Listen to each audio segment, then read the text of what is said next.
ሰላም ለተናፍሮኪ ከመፍሶ ቀይ ስርጎ ተቀዳስ የሆኑስ ማርያም ድንግል ሆተ ጽባ ባለን የምናው አይሌ ዋን ክፍልኝ ምላት መለልበ ያዘነው ብዙ ይሄ እንደዚህ ያልን በምንለው ሰዓት ምንድነው እኛ ሰላም ለከንፈርሽ ካልን ጌታ ለሳሙት ማለት ነው።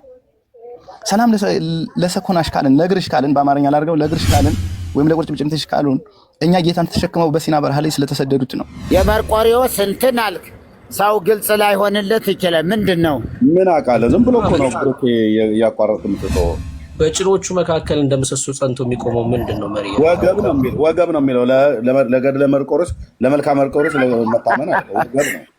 በጭኖች መካከል የሚገኘው ወገብ ነው ብሎ ይላል። ወገብ ብለህ በለው እንደዛው እንደጻፈው አንብበው።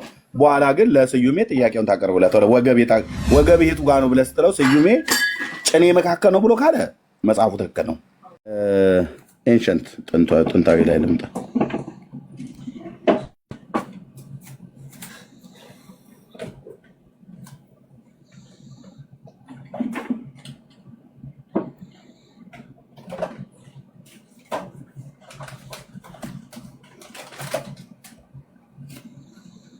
እችት ኦኬ ሰለሞን ያላት ቴሪ ማለት ጢሮስ ማለት ነው።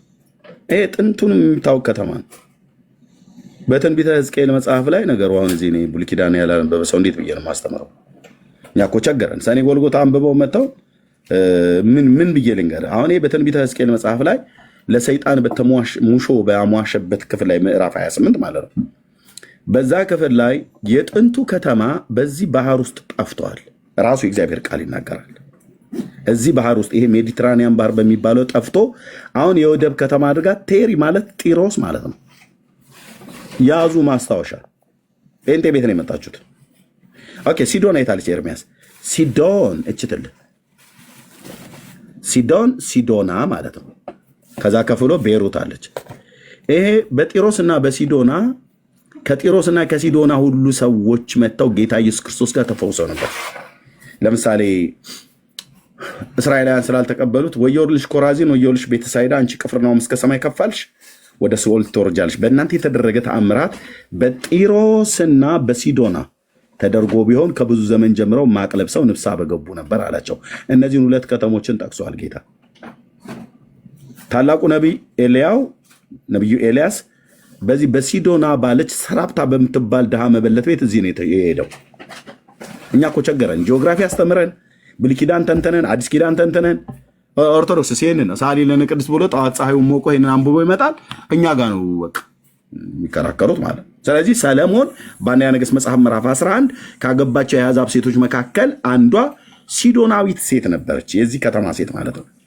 ከዚህ ከተማ ሲዶናዊት ሴት እሱ ብቻ አይደለም። አካብ የሚባለው ንጉስ በነቢዩ በኤልያስ ዘመን የነበረው አካብ ያቺ ማነች ኤልዛቤል የምትባለዋ ሴት የዚህ የሲዶና አገር ሴት ናት። ንጉሱ ሰለሞንና ንጉሱ አካብ ከዚህ አገር ሴቶች በተለይ በሴት ቁንጅና በድሮ ዘመን ካሉት ውስጥ በተለይ አሁንም እንኳን ይባላል የሊባኖስ ሴቶች በጣም አንበሳውን ድርሻ ይወስዳሉ። በጣም ቆንጅዬ ሴቶች አሉበት። ዝግባ እንጨት፣ ረጃጅም እንጨትም ከዚህ ነው። የቤተ መቅደሱ እንጨት ሁለት ጊዜም የተቆረጠው ከዚህ ነው። በሰለሞን ዘመነ መንግስት የተቆረጠው የኪራም ንጉስ፣ እንደዚሁም በትንቢተ ኢሳይያስ መጽሐፍም ላይ ምዕራፍ 60 የሊባኖስ ጥድና አስታውም ባርሰነቱንም ወደ አንቺ ያመጡ ዘንድ የክብሬን ቤት አከብራለሁ ብሎ እንዳለ ማለት ነው። ንጉሴ እንዴት ነው የምናወራው? አንተዬ አከታው የእግዚአብሔርን ቃል ከበላ በስልጣን ነው የምታወራው። በስልጣን እኮ አልኩ። በስልጣን እንደዚህ ይላል። ያው እዚህ የሚለውን ይሁት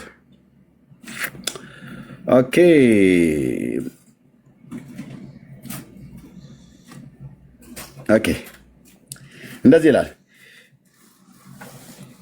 ብርሃንሽ ወጥቷልና ተነሺ አብሪ ማለት ነው። ብርሃንሽ ወጥቷልና የእግዚአብሔር ክብር ወጥቶልሻልና ተነሺ አብሪ። እነሆ ጨለማ ምድር ድቅድቅ ጨለማ አሕዛብን ይሸፍናል። ነገር ግን በአንቺ ላይ እግዚአብሔር ይወጣል፣ ክብሩም በአንቺ ላይ ይታያል። አሕዛብ ወደ ብርሃንሽ፣ ነገስታትም ወደ መውጫሽ ጸዳል ይመጣሉ። ዓይኖችሽን አንስተሽ በዙሪያሽ ተመልከቺ። እነዚህ ሁሉ ተሰብስበው ወደ አንቺ ይመጣሉ። ወንዶች ልጆችሽ ከሩቅ ይመጣሉ፣ ሴቶች ልጆችሽ በጫንቃ ላይ ይሸከሟቸዋል። በዚያን ጊዜ የባህሩ በረከት ወደ አንቺ ስለሚመለስ የአሕዛብ ብልጥግናን ወደ አንቺ ስለሚመጣ አይተሽ ደስ ይልሻል፣ ልብሽም ይደነቃል፣ ይሰፋል። የግመሎች ብዛት የምድያምና ጌፌር ግመሎች ይሸፍኑሻል። ሁሉ ከሳባ ይመጣሉ፣ ወርቅና ዕጣንን ያመጣሉ፣ የእግዚአብሔር ምስጋና ያወራሉ። የቄዳር መንጎች፣ እነዚህ የአሕዛብ ሀገሮች ናቸው። ቄዳር የእስማኤል ልጅ ነው። ሱድ አረቢያ ክልል ውስጥ ሰሜናዊ ክፍል ላይ ያሉት ማለት ነው። እነዚህ ሚዳም እና ጌፌር የሚባሉትም እነዚሁ የምዳማውያን እዛው ለእስራኤል አጎራባች የሆኑ ወደ ምድረ በዳው የሚኖሩ የነበሩ ሰዎች ናቸው፣ እንደ አማሌቃውያን ማለት ነው። አገሮች ናቸው እነዚህ የሚጠሩት በሰው ስም። የቄዳር መንጎች ወደ አንቺ ይመጣሉ፣ የነባዮትም አውራ በጎች ያገለግሉሻል። የእስማኤል ልጆች ናቸው እነዚህ ሁለቱ ያገለግሉሻል። እነዚህ እኔን ደስ ሊያሰኙ በመሰዊያዬ ላይ ይመጣሉ፣ የክብሬን ቤት አከብራለሁ። እርግቦች ወደ ቤታቸው ነው የሚበሩ፣ እነዚህ እንደ ደመና የሚበሩ እነማን ናቸው? እርሱ አክብሮሻልና ለአምላክሽ ለእግዚአብሔር ስምና ለእስራኤል ቅዱስ ልጆችሽን ከሩቅ ከእነርሱ ጋር ብራቸውና ወርቃቸውን ያመጡ ዘንድ ደሴቶች የተርሴስ መርከቦች አስቀድመው ይጠባብቁኛል። በቁጣዬ ቀስፌ በፍቅሬ እመርርሻለሁ። መጻተኞች ቅጥርሽን ይሰራሉ። አዎ ከዛ ነገስታቶቻቸው ያገለግሉሻል። በሮችሽ ሁልጊዜ ይከፈታሉ። ሰዎች የአሕዛብ ብልጥግናን የተማረኩትንም ነገስታቶች ወደ አንቺ ያመጡ ዘንድ ሌሊትና ቀን አይዘጉም። ለአንቺ የማይገዛ ህዝብና መንግስት ይጠፋል፣ አሕዛብ ፈጽመው ይጠፋሉ ካለ በኋላ ይሄን የፈለኩት ኤርሚያስ ምንድነው ዘበዘብከው ብለህ ካልከኝ የመቅደሴን ስፍራ ያስጌጡ ዘንድ ሊባኖስን ፈልጌ ነው የመጣሁት። የሊባኖስን ክብር ጥዱንና አስታውን ባርሰነት እንጨት ዝርያዎች ናቸው። ጥድ እንጨት ነው፣ አስታ እንጨት ነው፣ ባርሰነትም እንጨት ነው። ወደ አንቺ ያመጡ ዘንድ የእግሬንም ስፍራ አከብራለሁ አለ። ሁለተኛውን ቤተ መቅደስ ራሱ ሲሰራ ከዛ ነው የመጣው ኢሳያስ የተናገረው ማለት ይሄ የሰለሞን ዘመነ መንግስት አይደለም። ከባቢሎን ከተመለሱ በኋላ በዘሩባቤል የተሰራው ቤተ መቅደስ እንኳን ሲሰራ እንጨት የእንጨት ሀገር ነውና ሊባኖስ በዚህ ይታወቃል። እንጨት ብቻ ሳይሆን ቆንጅዬ ሴቶች ሁሉ ነበሩ።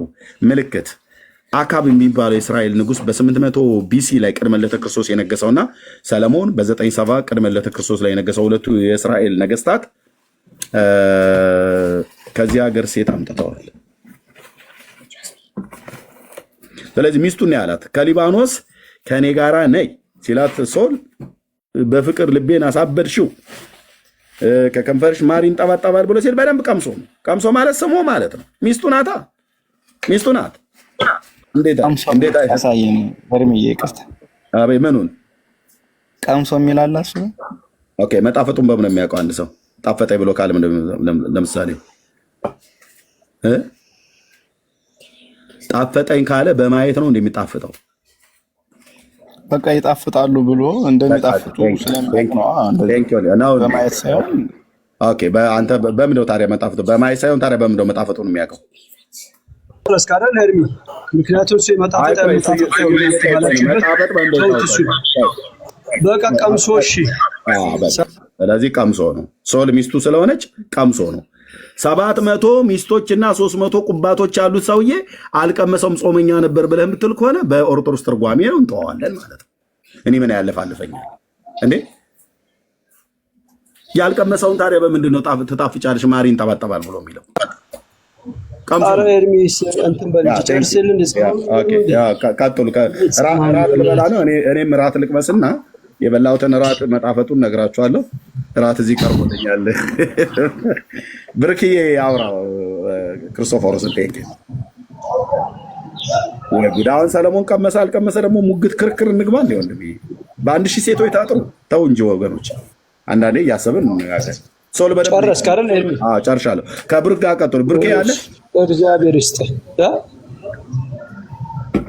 ምክንያቱም የዝሙት መንፈስ ያለበት አይደለም። መልክአ ማርያም ሰለሞንም አሁን ያነበብከውን ቢያይም ስሜቱ ይቀሰቀሳል። አሁን እንዳልከው በዚሁ ልክም አንድምታ ስላለው መልክአ ማርያም ብታየው ለማህፀንሽ ሲል በማህፀኗ የወጣው ማን እንደሆነ ታውቃለህ? ክርስቶስ ኢየሱስ ነው፣ አምላክ የሆነው ማለት ነው። ለአንደበቱ ለምን እያንዳንዱ ምሳሌ አለው። ያለ ምሳሌ አይደለም የተባለው ስለ አካል ሲናገር ገብቷል። አቤት ማን ነው መሀል የገባው? ብሩክ የምትናገረው አለ አንድምታ አለው ነው ያልከው?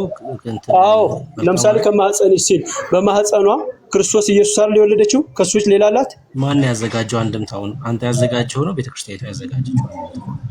አሁን አንድምታውን የነገርኩህ። አሁን እናንተ ያዘጋጃችሁት መጽሐፍ ቅዱስ አንድምታውን ማን ያዘጋጀው? አሁን የሰለሞንን ወደ በመንፈሳዊ ነገር ተረጉመው ለቤተክርስቲያን ብላችሁ ተረጉሙት። ማን ያዘጋጀው? እናንተ ያዘጋጃችሁት አይደል? የጠየኩህ መልክአ ማርያም አንድምታ አለ። ድምጽህ ብሩኬ ድምጽህ ራቅ ብሏል። አልሰማም ይላል ብሩክ አንተ ኦርቶዶክስ ነበር ወይስ ምንድን ነው? እሺ እሰማለሁ አይደል? ቆይ ክርስቶስ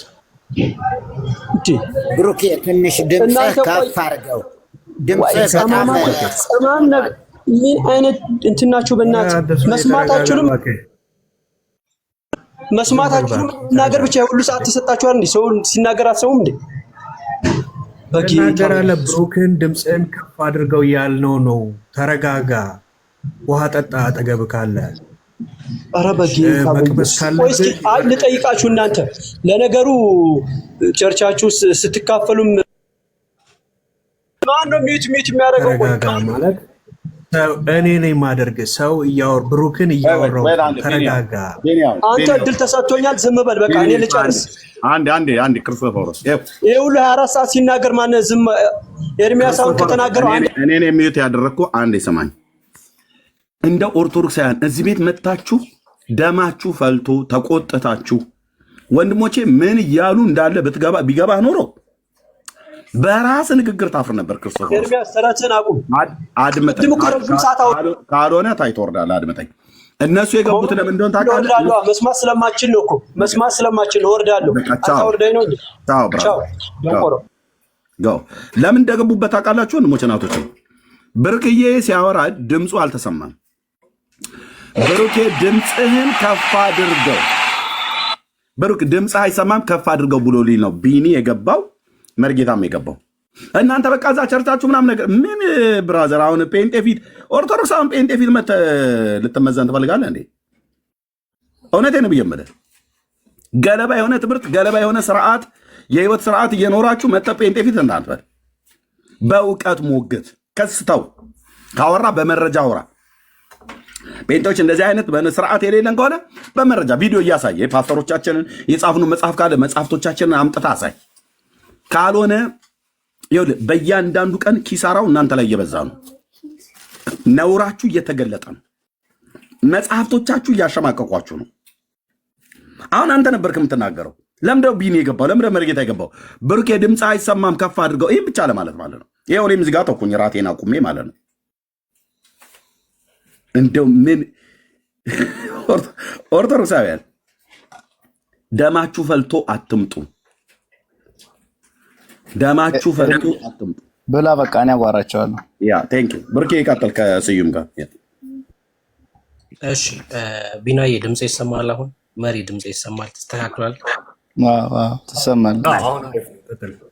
አሁን ጥሩ ነው። እሺ ቀጥል ስዩም። በነገራችን ላይ ተሳድቦ ነው የወረደው። የተቀበሉትን መንፈስ ነው የሚናገረው። እሺ ልክ እንደዚህ አይነት ነገር ስታዩባቸው እዘኑላቸው። ያሉበትን ቦታ እየነገሩን ነው ማለት ነው። እሺ ቀጥል ስዩም። እውነት ነው። የሚረግም የተረገመ ይሆን ይላል። ባይዘወይ የሆነ አስተራ የሚባል ነበረ እዚህ ጋር ምናልባት እየሰማኝ ከሆነ እሱም ነበረ መርጌታም ነበሩ እና መርጌታም ነበረ አላቅም። ብቻ ያው ዋናው ነገር ምንድን ነው መልከ ማርያም ጉዳይ ነው እየተነጋገርን ያለ ነው ማለት ነውና ለምንድን ነው ለከናፍርኪ የምትሉ? ለምንድን ነው ሰኮናኪ ማለት ያው ለእግርሽ ለቁርጭምጭሚት ማለት ነው። ለከናፍርኪ ለከንፈርሽ ማለት ነው። ለምንድን ነው እንደዚህ የምትሉት ላላችሁን በመጀመሪያ ኤርሜ እኔን ጸባይ ያውቃል ዲቴል። እኔ አሁን ምንድነው ወይ ስማችሁ ፕሮቴስታንት ጴንጤ ምናምን የሆነ ነገር አድርጉኝ እኔን በእኛ መጽሐፍ እና እንደናንተ አድርጉኝ። ይሄን ምለው ያው አንድ ቀጥ ያለ ስም ብዙ ጊዜ ስለማትጠቀሙ ነው። ብዙ ስለሆነ ስማችሁ ይቅርታ አድርጉልኝ። የሆነ ነቀፋ ምናምን አይደለም። እኔም ግን የሆነ ስም ኖሯችሁ በዛ በጣላችሁ ደስተኛ ነው የምሆነው። ብዙ እንዳትሆኑ ወደ ስማችሁ ሳልሄድ ወደ መልከ ማርያም ሲሄድ እኔ ኦርቶዶክስ ነኝ። ኦርቶዶክስ ተዋህዶ ክርስቲያን ነኝ። ስለ መልከ ማርያም ነኝ ላብራራ የሚገባው እንጂ ለምሳሌ አሁን ኤርሚ ወንድማችን ወይም ቡሩኬ የመልከ ማርያምን አንብበህ አንተ ለኦርቶዶክሳውያን ልታብራራ አይገባም። ለምን በለኝ። እኛ አማኞች አሁን እኮ እድል ተሰጥቷል እኮ አሁን እኮ ነሽ ከምትል በቃ አብራራ። እድል ተሰጠህ እኮ ተናገር ተባልክ እኮ። እሺ እየተናገርኩ ነው። እና ማናችሁም ልታብራሩ አይገባም። የኛን ገርላት የኛን መጽሐፍ እንዴት እንደምናስባቸው እንዴት እንደምናምናቸው እኛን የምናውቀው እንጂ እናንተ በተረጎማችሁት ልክ አይደለም። ወደ ርዕሴ ስመጣ መልከ ማርያም ሰላም ለከናፍርኪ ከመፍሶ ቀይ ስርጎ ተቀዳሲ ሆኖስ ማርያም ድንግል ሆተ ጽባ ባለን የምናዋይሌ ዋንግፍልኝ ምላት መለልበ ያዘኑ ብዙ ይሄ እንደዚህ ያልን በምንለው ሰዓት ምንድነው እኛ ሰላም ለከንፈርሽ ካልን ጌታ ለሳሙት ማለት ነው። ሰላም ለሰኮናሽ ካልን ለእግርሽ ካልን በአማርኛ ላድርገው ለእግርሽ ካልን ወይም ለቁርጭምጭሚትሽ ካሉን እኛ ጌታን ተሸክመው በሲና በረሃ ላይ ስለተሰደዱት ነው። ለዘባን ለእሷ ከንፈር የሳመው ግን በጣም ብዙ ሰው ነው የሳመው። አሁን ማርያም ልጨርስ አንዴ ልብ ይስተፈጣሪ ልጨርስ አንተ ነው ጌታን ብቻ ሳይሆን ያልሳመችው የለም።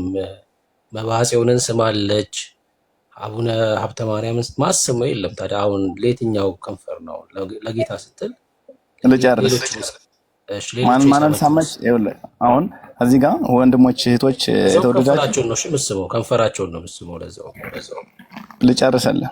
አሁን ምንድነው እኔ ብሩኬ በተራ ብናወራ ደስ ይለኛል። እኔ ቆሜ ስለምሰማ አልቆጣም፣ አልበሳጭም። ከማለፍ በፊት ወደ ሌላ ይሄ መሳሙን ጨርስና አለፍ ልፈልግ እኮ ልጨርስልህ። እኔ እያወራሁ ነው አይደለ?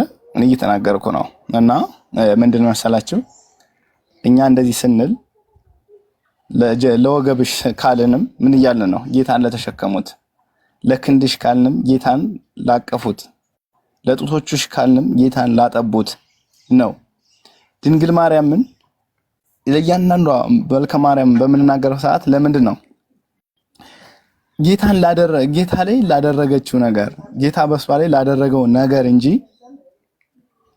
ፐርሰናሊ የሷ የግሏ የሆነ ነገር እያደረግንላት አይደለም።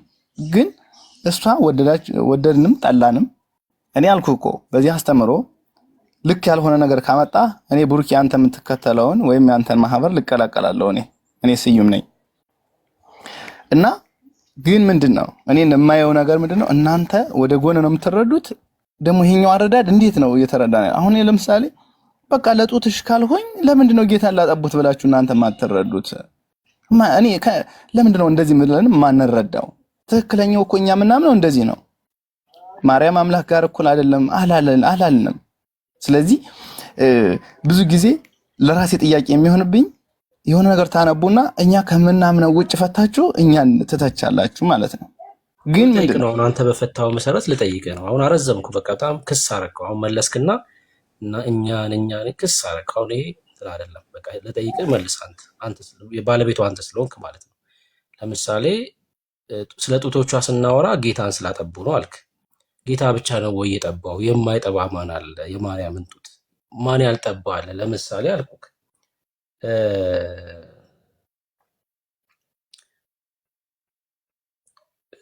ድርሳነ መድኃኔዓለም ላይ መባጽዮን ጠብቷል። አሁን አንተ እያመሰገንክ ያለኸው የግራውን የሚጠባ የነበረው መባጽዮን ነው፣ የቀኙን ነበር ጌታ የሚጠባው። የቀኙን ነው የምታመሰግነው ወይስ የግራውን ነው? አሁን እያመሰገንክ ያለው የመባጽዮንን ነው ወይስ ጌታ የጠባውን ነው የምታመሰግነው?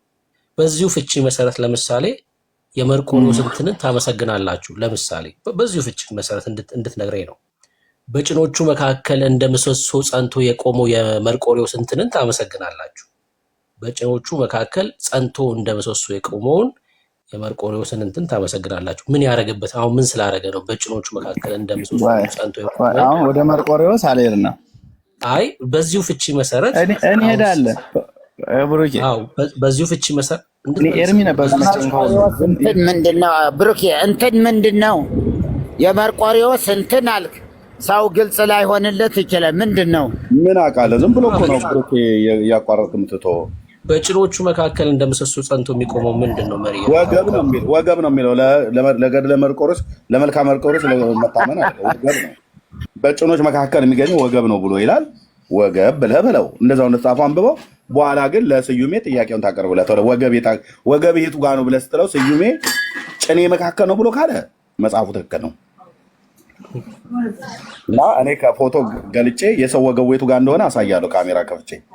እና በጭኖች መካከል እንደ ምሰሶ ቆሞ ለሚገኘው በጭኖች መካከል ላለው ወገብ ብለህ አንብበው ልክ እንደተጻፈ ጋይድ። እሺ እኮ ለምን ሌላ ነገር መልስልህ አስነበበኝ። አሁን አንተ እንደምታነበው እዚህ ጋር ፍሬዎቹን አንተ እንደምታወራው አይደለም። እዛ ጋር ከላይ ጀምረህ ስታነበው እኔ ስለማ ታውቀዋለህ። ሁለቱንም አስነበበኝ። የማርያም ሁሉም እዚህ ጋር ያሉት ምዕመናንም ስለሚሰሙ ምዕመናንና ምዕመናት የማርያምን ማጠባቸው በኑ መካከል ያለውን ወገቡን የሚያስነብብህ ስዩም የማርያምንም ብሎኛል። አሁን ቶፒክ እየቀያየረብኝ ኤርሚ በነገራችን ላይ ማለት ነው። አልቀየረም ብሩኬ ቶፒክ በመቀየር አይታመንም። አሁን ማርያምም ያው የግራውንና የቀኙን የጠባቡ ሌላ ለእኔ ጋር ለእሱ ብሩኬ መጽሐፉን ማምጣት አይጠበቅብህም። አንተ መርቆሬዎስን አውጣ። እኔ መድኃኒዓለምን እዚህ ጋር አለ ስሬ አሁን ከጭኑ መካከል ወገብ ይገኛል ብለህ ያልከውን ወገቡን አሳየውና በጭን መካከል ቆሞ የሚገኝ ወገብ እንዳለ ማነው እሱ ይሄ ያብራራልናል። በአንድምታም ቢሆን ማለት ነው። በጭን መካከል ወገብ ቆሞ የሚገኝ ወገብ ማለት ነው። ይታያችሁ በመድኃኒዓለም የተጻፈ ነው አለ ግን አንብቡልኝ። እሺ አንብብለት። ወገብ እንትኑን ማን ነው ስሙ ይጠፋኛል ብዙ ጊዜ። ወገቡን ብሩኬ ወገቡን አንብበው። ኦኬ ፕሊዝ።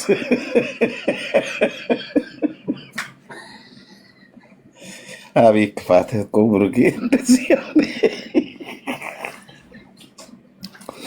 ኢትዮጵያዊ ይነጋገርበት አንብብለት። ወገቤቱ ጋር የሚገኘው ብሎ እታች ያወሩ ሴቶች በየቤት ተልቆ ላይ ላርግ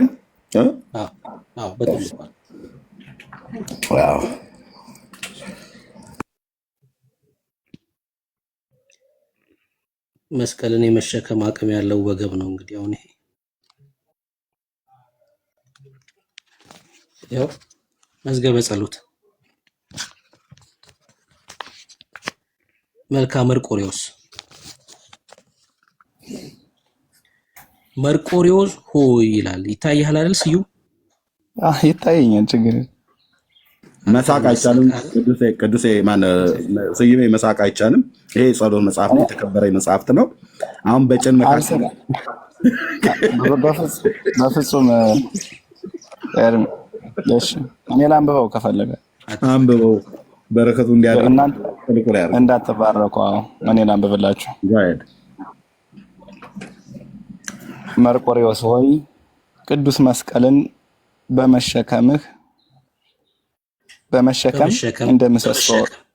በመሸከም እንደምሰሶ ጸንቶ በጭኖች መካከል ለሚገኘው ወገብህ ሰላም እላለሁ። ከእንኮይ መዓዛ የበለጠ መዓዛ ያለህ ሰማዕት ሆይ አቤቱ የጥፋትና የሞት መንገድ ልጅን አያድክመኝ እያልኩ በጮህ ጊዜ ቃሌን ስማ ይላል። ወገቤቱ ጋር ነው ያለው። ስዩም ይሄን ጥያቄ ነው የምጠይቅህ።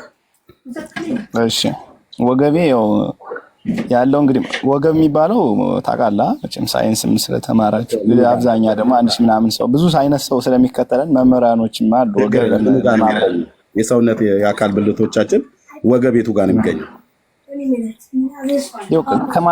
ከራሳችን ጀምሮ እስከ ወገባችን ሄዶ መሀል ላይ ያለው ነው ወገብ የሚባለው። ስለዚህ ጭኖች መካከል የሚለው ይገልጸዋል። አማርኛ ነው ይሄ፣ ሌላ ነገር አይደለም። ኦኬ ጭን መካከል እንደሚገኘው አንተ ብልት ምናምን አይደለም፣ ወደዚህ እንዳትቀይረው። ወገብ ግን መካከል እንደምሰሶ የቆመው ምንድን ነው? ጸንቶ በጭኖቹ መካከል የሚገኘው ብሎ ያለው ምንድን ነው? ይሄ እኮ ሃይማኖታችን እንትን የሚላል አማርኛ ለማላኩ መልስልኝ። በመድኃኒዓለም ወገብ ነው። በጭኖቹ መካከል ጸንቶ የቆመው ምኑ ነው? ወገብ ነው። ወገብ በወንድ ልጅ ጭንና ጭን መካከል ምንድን ነው የሚገኘው? አይ ወደ እንትኑ አትሄድ፣ ወደ አፍረት ምናምን ቀጥታ ጭን የትኛው ነው? እግሮችና እግሮች መካከል ነው። ኦኬ ካሜራ ከፍታለሁ እኔ። ፎቶ አሳየለ እንደ ሰው ፎቶ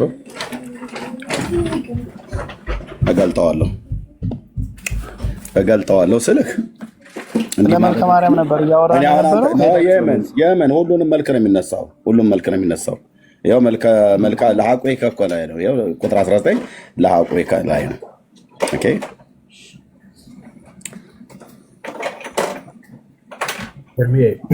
እያወጣኸው ያው የጭን ሳይንስ ትንሽ ሞካክር ያለውና ሆድም ደረት ላይ እንዳለ በዛው ቼክ አድርግልን። አይንም ግንባር ላይ እንዳለ እዚህ ገና እዚህ ሳይንስ ኬሚስትሪ ሁሉ ነው የምናስተምረው። ወንጌል ብቻ ሳይሆን መጽሐፍቶቻቸው የኦርቶዶክስ በጣም ብዙ ነገር ስለሚነቁ ማለት ነው። ኦኬ እሺ፣ ይሄ ሰው አካል ነው አይደል? ጭኔቱ ጋር የሚገኘው ስዩም እዚህ ጋር ነው። ከጀርባ ነው? ትከሻው ላይ ነው? የቱ ጋር ነው የሚገኘው? ጭን እዚህ ወገቡ ጋር ነው? ይኸውልህ ጭን ማለት የቱ ጋር ነው? ጭን እሱ ሁለቱ ነው። ይሄና ይሄ አይደል? አዎ። በዚህና በዚህ መካከል እንደ ምሰሶ ለቆመው ብሎ ያለህ ምኑን ነው? ከኋላ ነው። ከኋላ ወገብ የለም በቀጥታ ብሎ የቆመ ነው። እሺ ከኋላ በኩል መቀመጫው ጋር ማለትህ ነው? መቀመጫና ይኸውልህ ጭን እኮ ላዙራው፣ ግድ የለም ላዙራው። ኦኬ እንዴ እዚህ ባለፈው ዘበነ ንብ የሚገናኘው ጥዝ በማለት ነው ብሎ እኮ ኦርቶዶክስ ጉድ ነው እኮ የምታመጡት ወንድምዬ። ኦኬ አይ እኔ ስለ ዘበነ ማውራት አልፈለኩም፣ ስለ ራሴ ነውና ስለ ኦርቶዶክስ ነው ማውራት። ችግር የለውም። ኦኬ ይሄ ሰውየው ጀርባ ነው። አዎ። የቱ ጋር ነው ጭን የሚገኘው? እዚህ ጋር ነው እታች፣ እዚህ ከመቀመጫው ስር ማለት በቃ እሱ ወገብ አይደለም ታዲያ? ጭኑ መካከል ወገብ አይገኝም? አድምጠኝ። ጭኑ የቱ ጋር ነው የሚገኘው? እዚች ጋር እዚህ ቀዳዳዋ ጋር ነው ወይስ ከላይ ነው ወይስ እዚህ ቀበቶ ማሰሪያው ላይ ነው? ይኸውልህ ጭኑ ያለ ጭን ማለት ይሄኛው ነው እታች እኮ። ይሄ እዚህ ጋር ከመቀመጫው በታች አይደል? መቀመጫውም ጭን እኮ ነው። እግሩ መስመሩ አንድ እኮ ነው። ተው እንጂ። እዚህ መካከል ላይ ታዲያ ምንድን ነው የሚገኘው? የወንድ ልጅ ወገብ የለም። እሱ ጋር ቀጥታ ከእሱ እስከ ወገብማ ቀበቶ የሚያስርበት ነው። እዚህ ጋር መሀል ላይ ቀጥ ያለችዋ ምንድን ነች? የት አለች? ቀጥ ያለች እዚህ ጋር እቺ ቀዳዳዋ ነች። ንካልኝ። ይሄኛውን ጎንና ጎናችን አንድ አድርጋ የምትይዘው ወደዚያ ዞረው። ወይ ደግሞ ቆይ ወንድሜ ተለቀለ አድርገው ነበረ ወደ ፒክቸር ቀየረው።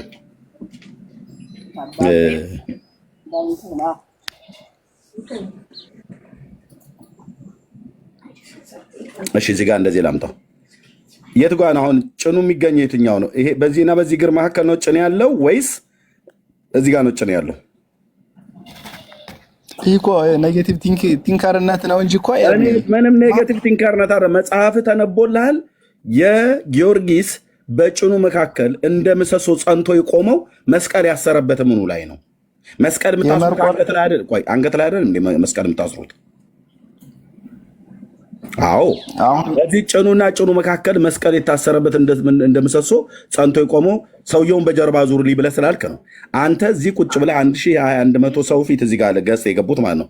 ከበስተኋላ ብዙ ሺህ ሰው ነው የሚሰማው። ልክ ጭን ማለት ይሄና ይሄ እዚህ ማለት ነው። በዚህ በጭንና በጭን መካከል ምንድን ነው? ከኋላ ጭን አይባልም። ከኋላ ጭን አይባልም።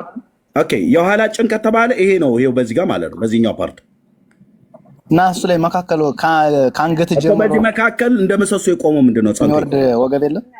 ምን ወገብ አለ እዚህ ጋር? እዚህ ጭንና ጭን መካከል የበቀለ የወንድ ልጅ ነገር መሀል ላይ ቀጥ ምንድነው? አንተ ምንድነው እያልክ ያለው እንዴ? ተውን እንጂ በመድኃኒዓለም። በዚህ በወንድ ልጅ ጭንና ጭን መካከል ከኋላ ጭን አለ እንኳን ብለህ ብትል በዚህ በጭንና በጭን መካከል መስቀል ቆይ አፍረሱ ሲሆን አታቀርብም? አልተጻፈም። እዚህ አባቱ የተጻፈ ነገር የለም ወይ ነው? አንተን ነው የጠየቅኩህ። ነው አልተዋደቀም። እሱ ለመስዋዕትነት አልከፈለም። እሱ አልተዋደቀም። ይኸውም ለምን ምን ሰዓት ተገርፎ ሄዷል? በምን ሄዷል? በአፍረት መቼም እንዴት ነው የሚሄደው? እኮ አታቀርብም። ለሱ አንተ ሰላም አላቀርብም። ለሱ አታቀርብም። መርጠህ ነው የምታቀርበው ማለት ነው። መርጫ አይደለም። እግሮቹ ካለ የሄደበት ነው። አንገቱ ካለ የተቆረጠው ነው። ለምሳሌ ለጨጓራው ታቀርባላችሁ አይደል? በራብ ለተቀጡት ነው። ለኩላሊቱስ እኮ እሱ ይሄንን እንትኑን ብዙ ነገር ነው። በቃ ሁሉም ትርጉም አለው እኮ አሁን ለኩላሊቱ ስታቀርቡ ለምንድን ነው? ምን ለሆነበት ነው?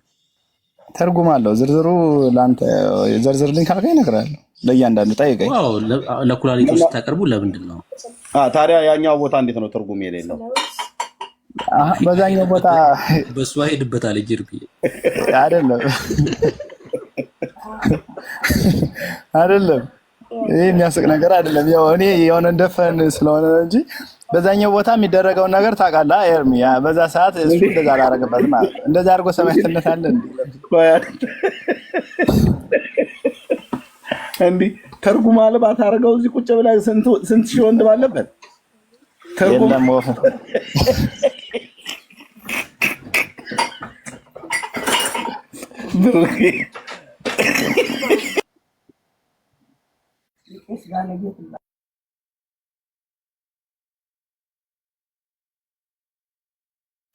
አቤቱ ዛሬ ምን አንቀሽቅሽ ነው የከፈትኩት ይሄን ቤት እንዴ?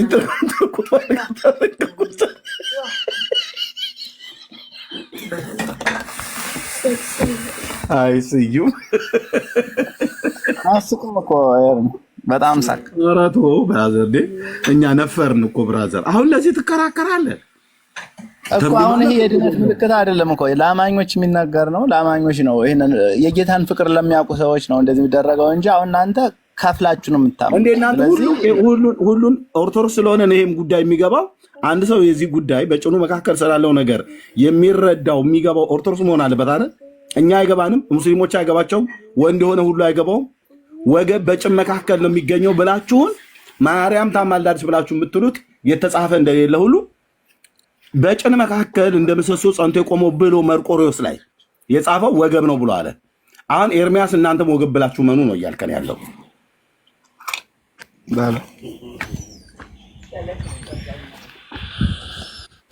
ኦኬ ብሩኪ አንተን ህዝብ ውስጥ የከተትከን የምጨርስ ከሆነ ጨርስ። ከዚህ በኋላ ግን አልገባም። ይኸው ሚዩት አድርጌያለሁ። በቃ እንዳልሰማ ጆሮ በጠጥ ይዛለሁ። ያኛው ሁለቱን አሳዩን ስላለ ድርሳነ መድኃኒዓለምንም እናሳየውና የሚለውን እንስማ።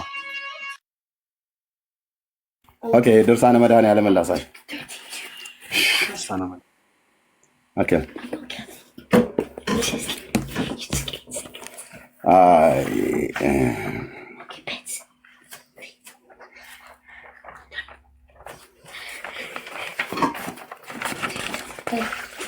ሰው በክርስትና ይሄዶላል። እኛ እዚህ በቀይ በጥቁር እስክሪብቶ ኦርቶዶክስ ጭን ብላ በጭን መካከል የሚገኘው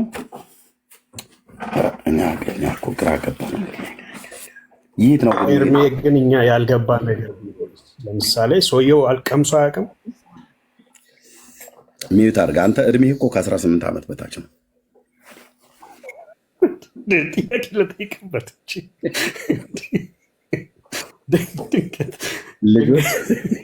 ድንገት ሰውየው ቀምሶ ካላወቀ ትርጉም አልባ ቅዱስ ነው ብለው እርሱ ትርጉም አለው አለ። እሱ ቦታ ግን ትርጉም የለውም አለ። በራሳችሁ መጽሐፍት ነው። ይኸው ድርሳነ መድኃኒዓለም ወገድለ መባዓ ጽዮን እንደዚህ ተጽፏል። እዚህ ላይ ደግሞ ስዩም እያየህ ነው አይደል? ስዩም አለው መባዓ ጽዮን ላይ ነው። ምዕራፍ ማነው ከገጽ 176 ላይ ይጀምራል። ኖ 176 አልኩኝ፣ 180 ላይ ጀምራል። 13ኛው ምዕራፍ ማለት ነው። በዚህ ክፍል ቁጥር 18 ጀምሮ መድኃኒዓለም አባታችን መባዓ ጽዮንን በአንተ እጅ ትገደል ዘንድ እኔ የተገደልኩባትን በአመፀኞች በአይሁድ እጅ ነው አለው። በዚያችም ሰዓት ከንፈሮቹን ይዞ አፉን ከፍቶ 3 ጊዜ እፍ አለበት፣ በመባዓ ጽዮን ላይ ማለት ነው። የከበረ እስትንፋሴ ከትንፋስ ጋር ይጨመር፣ ስጋም ከነፍስ ጋር የከበረ ይሁን አለው። አንተ በላዬ እፍ ያልክበትም የተቀደሰና የከበረ ይሁን አለው። ይህንንም ብሎ ሕፃን መድህን ወደ ድንግል እናቱ ታቀፈ፣ ኢየሱስ ክርስቶስ ማለት ነው። ታቀፈ፣ ጡቷንም ጠባ። ማ ኢየሱስ ክርስቶስ። ለሱም ለመባዓ ጽዮን ማለት ነው። ለሱም የግራ ጡቷን አጠባው። የግራውን መባዓ ጽዮን ሲጠባ የቀኙን ማን የጠባው ማለት ነው? ሕፃን መድህን ማለት ነው። ያ ሁል ጊዜ አያድግም እናንተ ቤት ሕፃን ሆኖ ነው ሁሉ ቀን የሚታየው። ሕፃን መድህን የግራ ጡቱን ለመባዓ ጽዮን ሲያጠባው፣ ሕፃኑ መድህን ደግሞ የሱን የቀኟን ጠባ ማለት ነው። ስለዚህ ይሄም ብቻ አይደለም። ለምሳሌ ቅድም ወንድምነት የነገረህ መባዓ ጽዮን አቤት እሱ ጋር ትመጣለህ ወንድምነት ሰጣቸዋለሁ። ለምሳሌ ድርሳነ መድኃኒዓለም ላይ በዚሁ ክፍል ላይ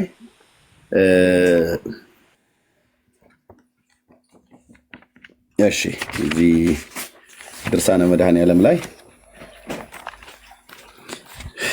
የመባዓ ጽዮንን አፉን ከሳመ በኋላ እንደገና ደግሞ ማርያምም አፉን ስመዋለች፣ የመባዓ ጽዮንም ማለት ነው።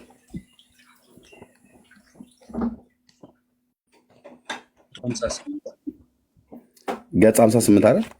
158 ገጽ 158 ቁጥር 24 25 ያ 67 58 50 ይኸው እንደዚህ ይላል። እመቤታችንን መለሰችልኝ እንዲህም አለችኝ፣ እኔ የወንዝ ዳር የምገኝ የሱፍ አበባ ነኝ አለች። እሱም የገሊላው መድኃኔ ዓለም ነው አለኝ። ሰምቼም ከእግራቸው በታች ሰገደው። እናቱም መለሰችልኝ፣ አፌንም ሳመችኝ። ሕፃኑም ይዞ አፌን ሳመኝ። ጢሞና ከነቴ የተወደደ ነው እያለ ከዚያ ከኔ ተሰወሩ አለ። አየህ፣ ሕፃኑ ክርስቶስ ነው። ክርስቶስም የማን ከንፈር ሳመ? የመባዓ ጽዮንን። ክርስቶስ ብቻ አይደለም የሳመው፣ እናቱም ማርያም ማለት ነው። መለሰችልኝ አፌንም ሳመችኝ ይላል። ስለዚህ አሁን ለአፏ ሰላምታ እናቀርባለን ብለህ ስትል ክርስቶስን የሳመችበት ነው ብቻ ነው ብለህ ስትል ቅድመ ወንድምነት ምን አለ? አይ እሱ ብቻ አይደለም፣ በጣም ብዙ ነው የሳመቻቸው ያሉት፣ ግን መባዓ ጽዮንም ይኸው ስመዋለች ማለት ነው። ስለዚህ አሁን ከብሩኬ ጋር ቀጥሉ፣ ጨርሱ። ዳጊ የምትለው ነገር ካለ ያው ባለፈው ለደመራው መስቀሉን አቃጠሉት። መቼም ይሄ አሁን ምሰሶ የተባለው ነገር ከሆነ ጊዜ በኋላ ተመልሶ ማገር መሆኑ አይቀርም። ከዛ ደግሞ መስቀሉ አይጨማደድም እንደገና ይቃጠላል። እሱም ይቃጠላል ነው የምልህ። ከምሰሶነት ወደ ማገርነት መቀየሩ አይቀርም ነገርየው። እዛ መስቀሉ ይጨማደዳል ማለት ነው። ባለፈው አቃጠሉት፣ አሁን ደግሞ ሊያጨማድዱት ነው ማለት ነው። ይታሰብበት ለማለት ነው። እሺ እንደዚህ አይነት ተጨማደዳል ተባለ። ያልተጻፈውን ባናነብ ጥሩ ነው። ለምን ወንድሞቼ? ምክንያቱም እናንተ የሆነ መረዳዳት እንጂ መነቋቆር ምን ያደርጋል? አይ ልክ ነህ እኮ መስቀል ማቃጠሉም አልተጻፈም እኮ። ልክ ነህ፣ እውነት ግን አይደለም። አሁን ቶፒክ አታስቀይር ዳጊ። ስለዛ ስለ አንድ ነገር ነው ማውራት ያለ። ትላልቆች ነን አይደል? እንደዚህ ያለ። እሺ ብሩኬ ቀጥሉ። ያው አንብቤ ያለው ቀጥሉ። ከብሩኬ ጋር ነው የጀመራችሁ። እሺ ስዩ እንግዲህ እንዳየኸው ከንፈር ስስመም ተመለከትክ። ደግሞ ግራጡት ደግሞ ስታጠባ ቀኙን ለሕፃን መድህን ይላል፣ ግራውን ደግሞ ለመባዓ ጽዮን። ከዛ አፌን ሳመችኝ ሲል እንግዲህ አፍ ለአፍ ነው የተሳሳሙት ማለት ነው አይደል? በአፏ ሳመችኝ ቢሆን ኖሮ የሆነ ቦታ ሳመችኝ ነው። አፌን ሳመችኝ ግን ያው በአፏ አፌን ሳመችኝ ነው አይደል? አፌን ሳመችኝ ነው የሚለው። አዋል አላየከውም? አፌን ሳመችኝ ማለት ያው አፍ ለአፍ ነው ተገጣጥሞ የተሳሳሙ። ከዛ ጌታም አፌን ሳመኝ ነው የሚለው። አፌን ሳመችኝ ካለ ሰው መባዓ ጽዮንና ማርያም አፍ ለአፍ ነው የተሳሳሙት እንደማለት ነው። ያው አንተ አሁን የምታስበው በሌላ ነው፣ እውነታው ሌላ ነው። እሺ ሂድ። አይ ምንም አንተ ደስ እንዳለ አብራራው። የሚጻፈው እኔ የተጻፈውን የነገርኩህ። ጥሩ። አሁን ምንድነው መሰላችሁ? አሁን እኛ መባዓ ጽዮንንም ሳመች መጀመሪያ የጌታችን እናት ስለሆነች፣ ከዛም በኋላ እሱ ጋር እያሉ መባዓ ጽዮንም ሳመችው፣ ጡቷንም አጠባቸው። ስለነሱም እኛ ያከበራቸው ስለሆኑ ስለምናከብራቸው እነሱንም ከተሳመች እነሱንም ካጠባች ሰላም ለከናፈርኪ እንላለን። አይ ቅድም ጌታን የሳመችበት ጌታን ያጠባችው ጡት ስለሆነ ነው ስትል ስለሰማሁኝ፣ አይ እሷ ያላጠባችው የለም ያልሳመችው የለም ልልህ ፈልጌ ነው እኮ። ጥሩ እኮ ነው። እኔ ዋናው ጌታን ስለሳመች ነው። ማንን አጠባች? እስኪ መጽሐፍ ቅዱስ ማስረጃ ብሩኬ። አይ አሁን ሲነበብ አልሰማክም? ክርስቶፎርስ በገድል ነው እያወራ አጠባች የሚል አለ ሌላ ከጌታ ውጪ? አዎ። እሺ አሳየኝ። እግዚአብሔር ይባርክ። አሁን አላየክም? ኤርሚስ ያነብ ገድል ነው እሱ ብሩኬ። አዎ ይላል። ገድል እኮ መጽሐፍ ቅዱስ ነው ያልኩህ። መጽሐፍ ቅዱስ ላይ ሌላ አጠባች፣ ገድሉ ላይም ሌላ አጠባች አይልም ብሩኬ ይላል። እሺ አንዴ ስማኝ። መጽሐፍ ቅዱስ ነውረኛ መጽሐፍ አይደለም። ልክ እናንተ እንደምጽፉት መጽሐፍ ቅዱስ ላይ ያሳየኝ ብለህ ልጠይቀኝ አይገባም። መጽሐፍ ቅዱስ ማለት የእግዚአብሔር ቃል ነው። ነውር አይጽፍም መጽሐፍ ቅዱስ ላይ።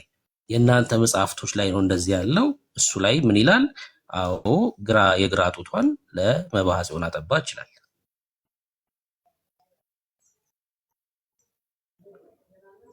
መለስኩልክ ክርስቶፎርስ።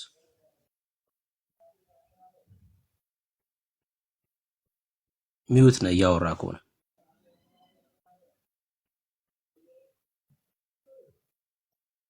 ክርስቶፎርስ ስዩም ቀጥል አንተ። ጨርስ ብዬ ነው። ኦኬ ወደ ገድሉ እኮ ነው የገባህ። አይ እንደ መጽሐፍ ቅዱስ የተናገርክ መስሎ ሌሎችንም እኮ አጥፍታለች ብለህ አንተ እርግጠኛውን ስለተናገርክ ነው ማስረጃ ያለው ያልኩ እንጂ ስለ ገድሉ አይደለም። አጥፍታለች ስለ እኮ ገድሎቻችሁ እንደዛ ስለሚሉ ነው ክርስቶፎሮስ እንጂ መጽሐፍ ቅዱስ ላይማ ነውር አይጻፍም አልኩ እኮ የእግዚአብሔር ቃል ስለሆነ። ገድሎቻችሁ ላይ ግን ሌላ አጥብታለች አይደለም። ማርያም ስዕሎቹ ላይ ያጠባሉ።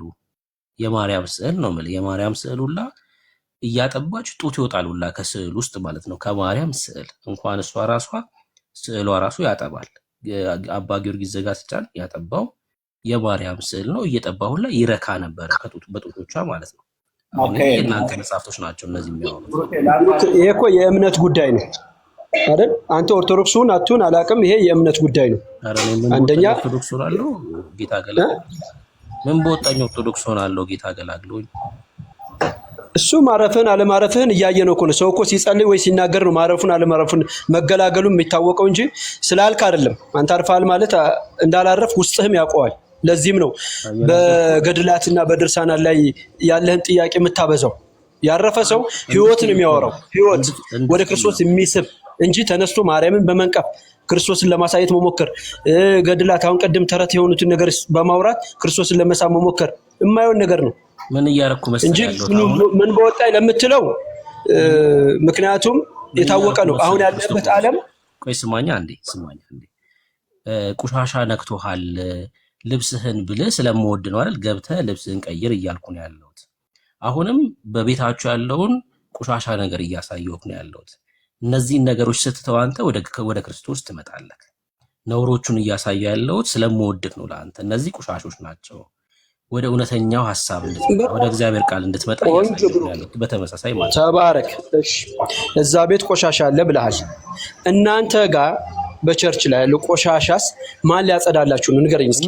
ከጋኒን ጋር ነው የምትኖሩት? አሁን ለምሳሌ እሺ አንዴ እስኪ ብሩክ አንዳንዴ ስማኝ። ቸርቻችሁ ውስጥ ከጋኒን ጋር ነው ጸሎት የምትጸልዩት? ህብረት የምታደርጉት ከጋኒን ጋር ነው? ከዳቢሎስ ጋር የምታደርጉት? አይ ካልከ ማስረጃ መስጠት ይችላል። ምንም ችግር የለውም። ያምጣ ትልቁን ያላረግ መረጃ ክፈል። በጣም ኤርሚዬ ተባረክ። እሺ አምጣ ካልከኝ ለምሳሌ ጸሎታችሁ አወረደኝ እንዴ? አይ በትልቁ የተደረገው ማስረጃ አምጣ ተብለ ነው እንዴ? ኦኬ ታንኪዩ። አይ ፈልጌ ሳጣው እዛ ጋር ነው ተሸውጄ ነው። እሺ አመሰግናለሁ። በደንብ ስማኝ። ለምሳሌ ትጸልያላችሁ፣ ከጨረሳችሁ በኋላ ሁሉ ትምህርት ምንም አልቆ መጨረሻ ላይ የምታሰናበቱት ጋኒን ነው። አብሯችሁ ከጋኒን ጋር ነው እንደምትጸልዩት። ናውጣ ማስረጃው የሚነገር ማስረጃ ህይወታችሁ እኮ ማስረጃ ነው። ህይወታችሁ እኮ ነው ማስረጃው። ማስረጃው መጨረሻ ላይ የሚታይ ማስረጃ አለ፣ የሚወራ ሳይሆን የሚታይ ማስረጃ አለ። ለጀኔ አንድ ሰው ህይወት አይደል እንዴ? ህይወት የምናየው እኮ ነው። ህይወት የሚጠራ አይደል እንዴ?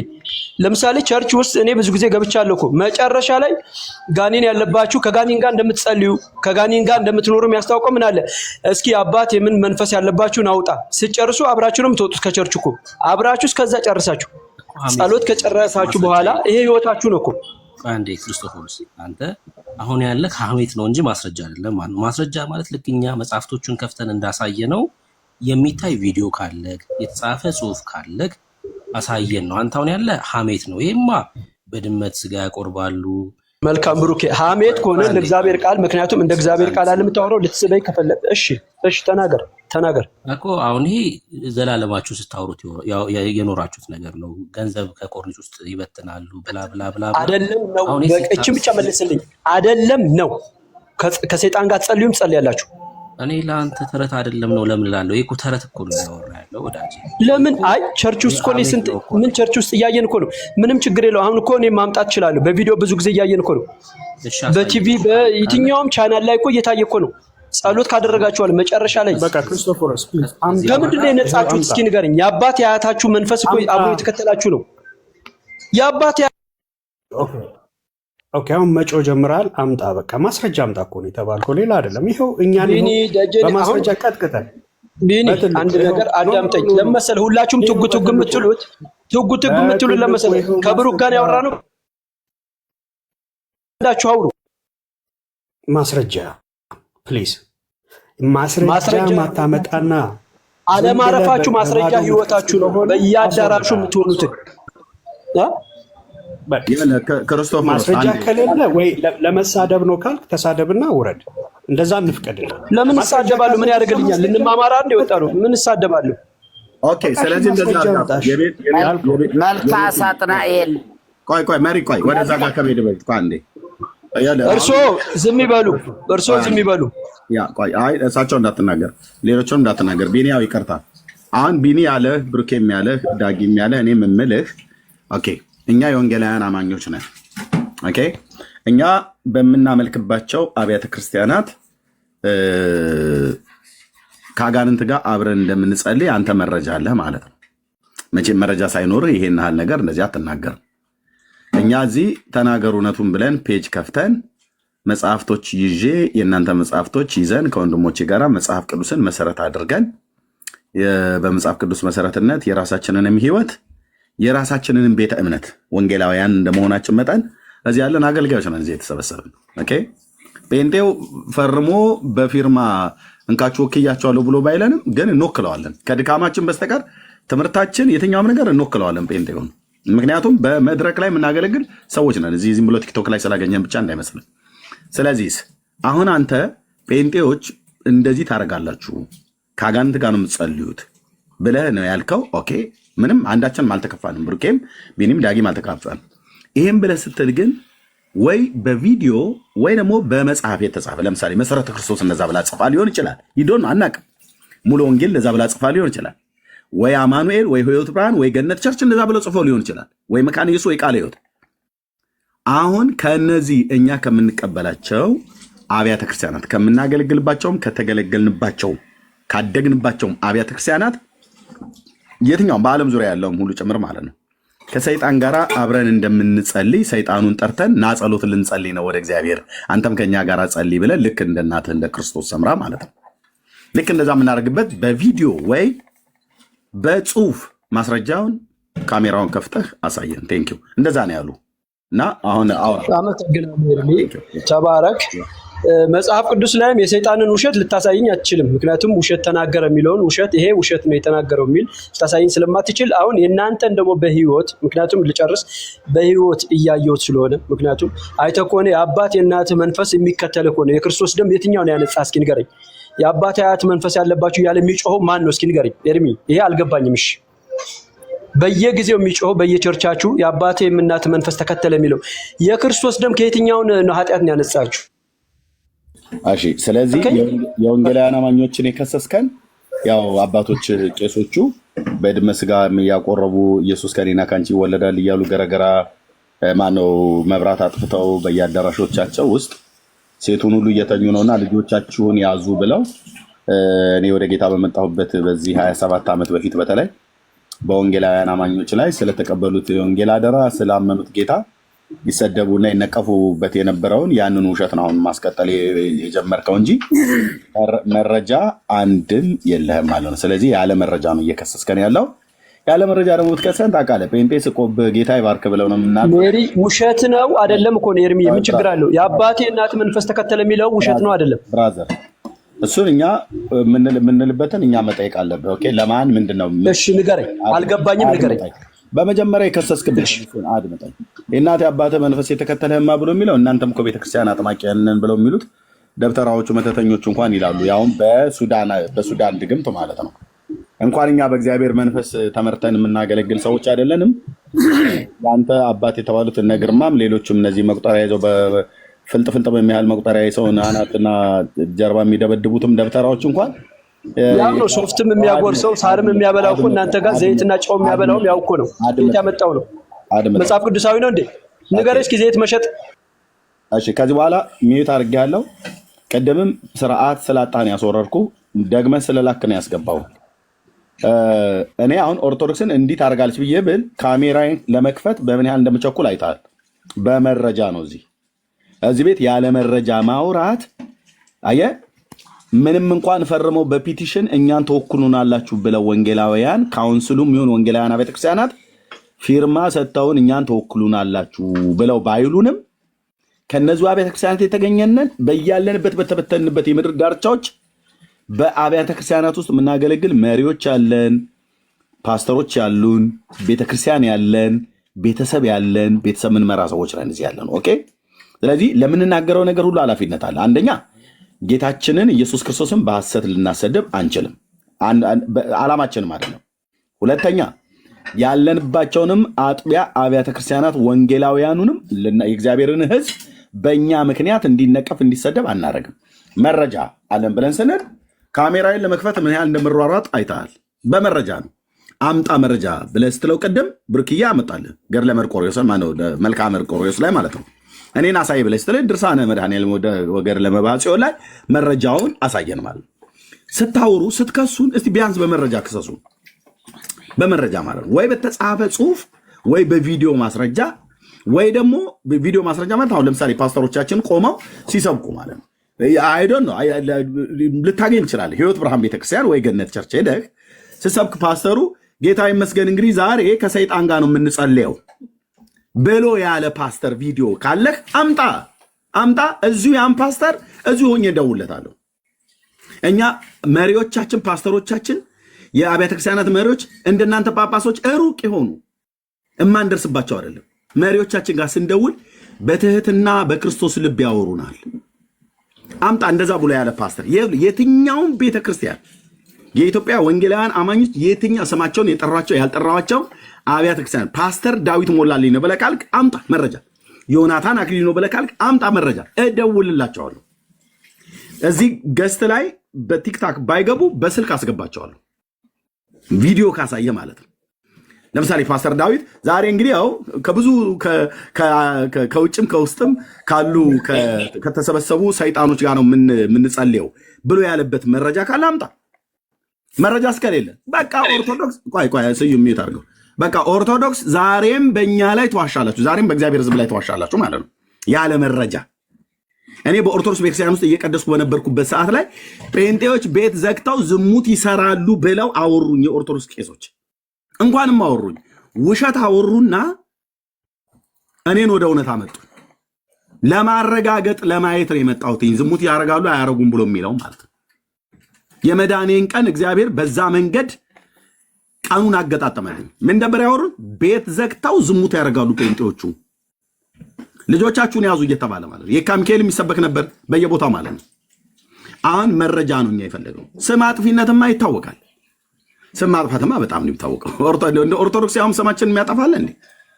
አውደ ምሕረት ላይ ቆሙ ሁሉ እኮ ነው፣ ይቅርታ አድርጉልኝ፣ በእኛ በወንጌላውያን አማኞች ላይ ሁሉ እኮ ደብተራ እኮ ነው ልጋጉን ሲጠርግ የሚውለው ማለት ነው። እኛ በዚህ መጠን ልክ አንናገርም። ከተናገርም በመረጃ ነው። ቪዲዮ ካለ በቪዲዮ፣ ጽሁፍ ካለ በጽሁፍ፣ ካልሆነስ በቃ የዝም ብሎ የቡና ወሬ ነው ማለት ነው። ስለዚህ እኛ እንደዛ ብላችሁ ስላላችሁ እንደውም ጌታ እንባርካለን። ስለ ስሙ እንደው ይሄ ነቀፋ ደርሶን ነው እንደውም ቀነሳችሁ። እንደውም ኦርቶዶክሳውያን በጣም ቀነሳችሁ፣ ስድብ ቀነሳችኋል። በጴንጤ ላይ በጣም ነው ተዋሹ የነበረው። አሁንም ዋሹበት። በዋሻችሁት ቁጥር ግን የሰራዊት ጌታ እግዚአብሔር ህዝቡን እያስመለጠ ነው። ጴንጤ ስተት የማይሰራ የፍጹማን ስብስብ ነው አላልኩም። ነው ችግር የለም። እሱ ቢወጣም ውጣ ብለውት ሊሆን ይችላል፣ ወይ ራሱም ሊሆን ይችላል ይወጣል። ስተት አይሰራም ብዬ አላልኩም። እንሳሳታለን፣ ግን ከስተታችን ያቀኑናል። እንወድቃለን፣ እግዚአብሔር ያነሳናል፣ ወንድሞችም ያነሱናል። ባጠፋኑ ጥፋት አቁም ብሎ ሲለኝ እማቆም ፓስተር ነው ያለኝ። አሁን በዚህ ሰዓት እንኳን እየሰማ አቁመው በቃ ላይቡን ዝጋና ውጣ ብሎ ካለኝ ዘግቼው ነው የምወጣው። ኦኬ፣ ይሄን ያህል ተከባብረን ተደማምጠን የምናገለግልበት ቤት ነው። ማንኛውም ኢትዮጵያ ውስጥ ያሉ ማቃቸው፣ ከኢትዮጵያ ውጭ ያሉ ማቃቸው፣ በጣም ማቃቸው አገልጋዮች ኤርሚ ላይቡን ዝጋውና ውጣ ብለው ካሉኝ ለምን ብያላቸው ከወጣው በኋላ ነው ለምን እምላቸው። ጠርቅም የሆነ ሞጣው ይሄን ያህል እንደማመጣለን፣ ይሄን ያህል እንግባባለን ማለት ነው። ስለዚህ ጴንጤ ጋር መጣችሁ ስትከሱ መረጃ ያዙ፣ ቢያንስ መረጃ ያዙ። እነ አክሊልም እኮ ባለፈው ብለው ነበር። እኛ አሁን ገድላትና ድርሳናቱ ላይ ይኸውላችሁ እነዚህ መጽሐፍቶችን ልብ በሉ። እኛ እኮ በመጽሐፍ ቅዱስ ብቻ እንዳናወራችሁ እናንተ በመጽሐፍ ቅዱስ ብቻ እናወራም። መጽሐፍ ቅዱስ የሉተር ቅዠት ነው አላችሁ። ታዲያ ስንላችሁ እኛ በገድላት በድርሳናቱ በሊቃውንት ሁሉ እናምናለን አላችሁ። ኦኬ፣ ገድላት ድርሳናታችሁ አዎ። ስለዚህ ጌታ ኢየሱስ ረዳኝ፣ ወጥሬ ማንበብ ጀመርኩ። እዚህም ያሉ ወንድሞች የሚጽፉም እንደነ መርጌታ አይነት እንደነ ብሩኬ አይነት የሚጽፉ ወንድሞች፣ ወንድሜ ዲያቆን ኤርሚ መጥቷል፣ ማንበብ ጀመሩ የቤተክርስቲያኒቱ ልጆች። ከዛስ ያነበብነው እንደዚህ ካሜራ እየከፈትን እናሰጣው ጀመር ማለት ነው። አደባባይ ላይ እዩ እያለን መጽሐፍ ቅዱስ እንዲህ ነው የሚለው፣ ኦርቶዶክስ ግን እንዲህ ነው የምትለው እያልን ነው። ከዚህም የተነሳ በብፁዓነ ሊቃነ ጳጳሳት ሁሉ በሚመራው የሊቃውንት ጉባኤ ላይ ሁሉ ጭምር ወጥተው ብፁዕነታቸው ብፁዕ አቡነ ማትያስ ፓትርያርክ ርዕሰ ሊቃነ ጳጳሳት ዘኢትዮጵያ መጽሐፍቶቻችን ጥራት ይጎላቸዋል እንዲሉ ከጌታ ጋር አስደርገናቸዋል። አፌ ሞልቼ መናገር እችላለሁ በዚህ ጉዳይ። አስደርገናቸዋል። መጽሐፍቶቻችን ጥራት ይጎላቸዋል አስብለናቸዋል። ወንድሞቼ የሚጽፉ ወንድሞች አሉ ከኔ በፊት ብዙ ዘመን የደከሙ። ስለዚህ እነዚህ መጽሐፍቶችን ወደ መጽሐፍ ቅዱስ እውነት እንዳትመጡ አይኖቻችሁን ስለጋረዷቸው የእነዚህ መጽሐፍቶች ተአማኒነት ምን ያህል ስህተት እንደሆኑ ማሳየት ስለነበረብን እያሳየን ነው። በዚህም ደግሞ እግዚአብሔር ክብሩን ይውሰድ። ለዚህ ነው በእነዚህ መጽሐፍቶች ዛሬ ማንም ኦርቶዶክሳዊ ፊት ለፊታችን ቆሞ መነጋገር እስከማይችል ድረስ ሆኗል ማለት ነው። እኔ እኮ ኦርቶዶክስ ነኝ ኤርሚ። ኦኬ አይ በእነዚህ አይደለም። አይ ብታወራንም የገደባበቅ ርስይምዬ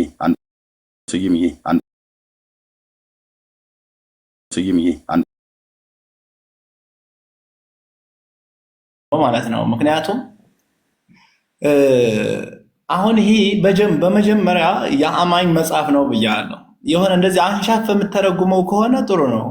ግን ቤተክርስቲያን ቅድም እንዳልከው የሆነ አንዳንድ ጽሁፎች ብዙ አባታችን ቅዱስ አባታችን እንዳሉት የሆነ የፊደል ጥራት ይጎላታል መጽሐፍቶቻችን። እውነት ነው። እናንተ እንዲገባችሁ ተደርጎ ወይም አሁን ቅድም ወገቡ በጭኖ መካከል ያለ ኬታ መጣት የፊደል ጥራት አላሉም። ይህ ፊደል ጥራት አላሉም እና የምን ጥራት ነው ያሉት? ጥራት ይጎላቸዋል ማለት ቆሻሻ ነገር ውስጣቸው ተገኝቷል ነው። የት አመጣት ቆሻሻ የምትለውን እንዴ? ይህን ያህል 10 ዓመት ሙሉ ወንጌል በሚሰብክበት ሰዓት ላይ ማን ኤርሚያስ እዚህ ያላሳየኋችሁ መጽሐፍት አለ እንዴ?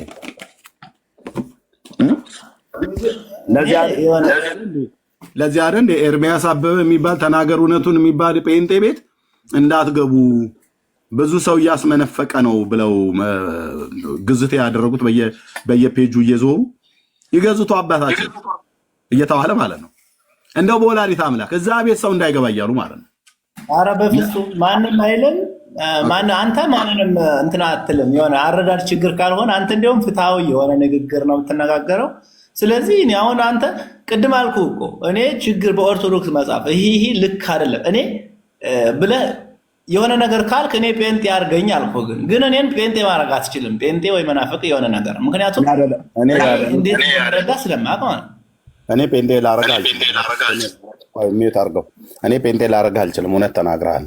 ጴንጤ ማለት ወደ ጌታ እንድመጣ እኔ ላረግ አልችልም። እኔ የወንጌል አገልጋይ ሰባኪ ነኝ። አድራጊው ለህይወት የሚሆን ንስሐን የሚሰጥህ እግዚአብሔር መንፈስ ቅዱስ ነው።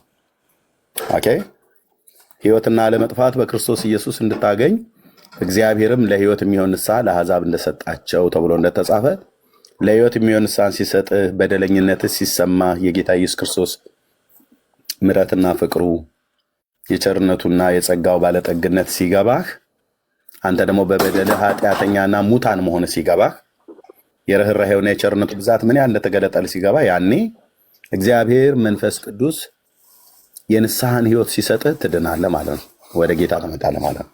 እኔ አይደለሁም ማንም ጴንጤ አያደርግም። እውነትህን ነው። እኔ መቼ አደርጋለሁ አልኩኝ? አድራጊው እሱ ነው። እኔም ሆንኩ ወንድሞቼ የእሱ አገልጋዮች ነን። ውጣና ስበክ ብቻ ነው ያለኝ። ወጥቼ እየሰበኩ ነው። እግዚአብሔር ደግሞ የሚያድነውን ከፈለክ እንደዚህ ላሳያ በመረጃ ነው። ያለ መረጃ ስለማንንቀሳቀስ እንደዚህ ላሳይ። ቆይ በራስህ ዲያቆናት ይሄ እዚህ የሚያወራው ሰው የሚሆን ሌሎች ወንድሞቼ እንደው መቼም ይታወቅልኝ ብዬ ለማስታወቅ አይደለም፣ ምህረትን አድርጉልኝ። ግን በራሳቸው ስብሰባ ላይ ዮናታንን እና እኔን ትዝታውን በከሰሱ ጊዜ ዮናታን አክሊሉና ትዝታውን እኔም በከሰሱ ጊዜ እዛ ስብሰባ ላይ የቀረበ ለአባቶችህ የቀረበ ምን እንደተባለ ላሳያ። አየኛ መረጃ እንደዚህ ዘንድ በመረጃ ነው የምናወራው። ጴንጤ ያለ መረጃ አያወራም። ያለ መረጃ ካወራ ጴንጤም በቃ ዝም ብሎ ከኤርሚያስ ጀምሮ ዝም ብሎ ነውር ነው ማለት ነው። በመረጃ የማያወራ ሰው ምን ያደርጋል? መጽሐፍ ቅዱስ የማይጠቅስ የተጻፉ መጽሐፍቶችን የማያመጣ ቪዲዮ ከተባለ ቪዲዮ የማያሳይ ምን ያደርግልናል? ኦኬ አምጣ ኤርሚያስ፣ ይኸው ስማውን ወንድምነት ወንድሜ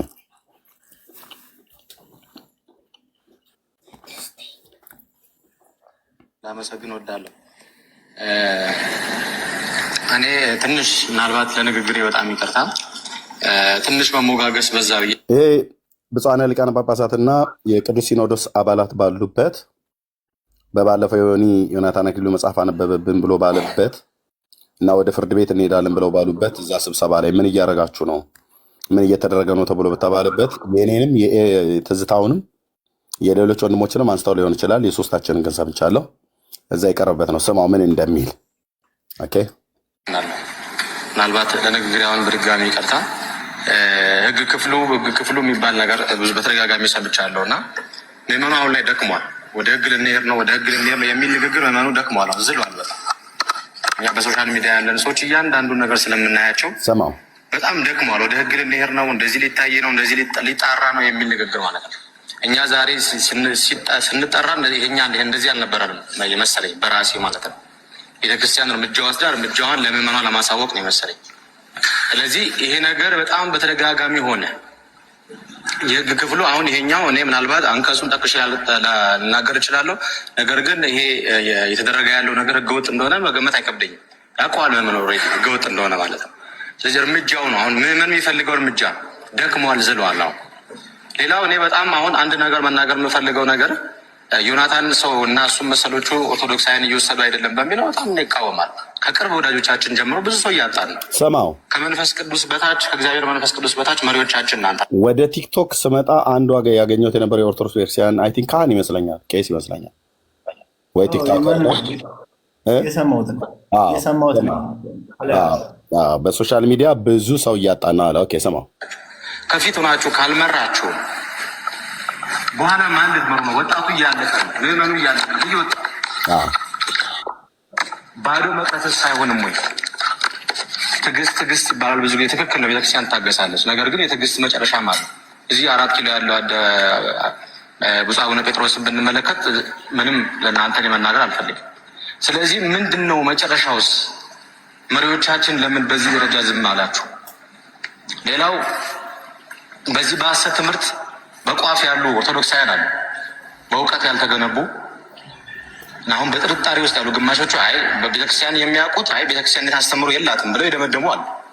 ነገር ግን 50 ውስጥ ያሉ ከ50 በላይ የሚሆኑ ኦርቶዶክሳውያን 50% በላይ የሚሆኑ ኦርቶዶክሳውያን ስለ እምነቱ ጠንቅቆ የማያውቅ እነሱንስ ለመመለስ ምን ዝግጅት አለ? ቤተክርስቲያን አይ ይሄ በዚህ ነው ብላ ለምን አልመለሰችም? ለመመለስስ ምን ዝግጅት አለ? ያ ወጣት ከመካዱ በፊት ብዙ ወጣት እየሄደ ነው። በየጊዜው ሶሻል ሚዲያ ብትከታተሉ በየአደባባይ ምናልባት አሁን እንደናገር ፕሮፓጋንዳ ነው የምትሉ ሊትኖሩ ይችላላችሁ። ነገር ግን አይደለም። በግልጽ የማውቃቸው ሰዎች በፐርሰናል ማተባቸውን በአደባባይ የሚቆርጡ ብዙ ናቸው። በምቃስ አውጥተው የሚቆርጡ ማለት ነው። ስለዚህ ይሄ ነገር እስከ መቼ ነው? ባዶ እስከምንቀር ነው ወይ? ዝለዋል። አሁን ምዕመኑ እናንተ መሪዎቻችን ናችሁ፣ አሳዩን መርታችሁ። አሁን ህግ ክፍሉ ሲባል እኔ በጣም ነው እንባ የመጣው።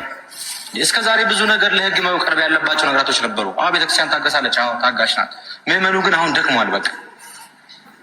ስለዚህ እኔንም ጨምሮ ማለት ነው። ስለዚህ ይሄ በምን ጉዳይ ይታያል ነው። ሌላው ቤተክርስቲያን የምትሰደበው አሁን አይደለም።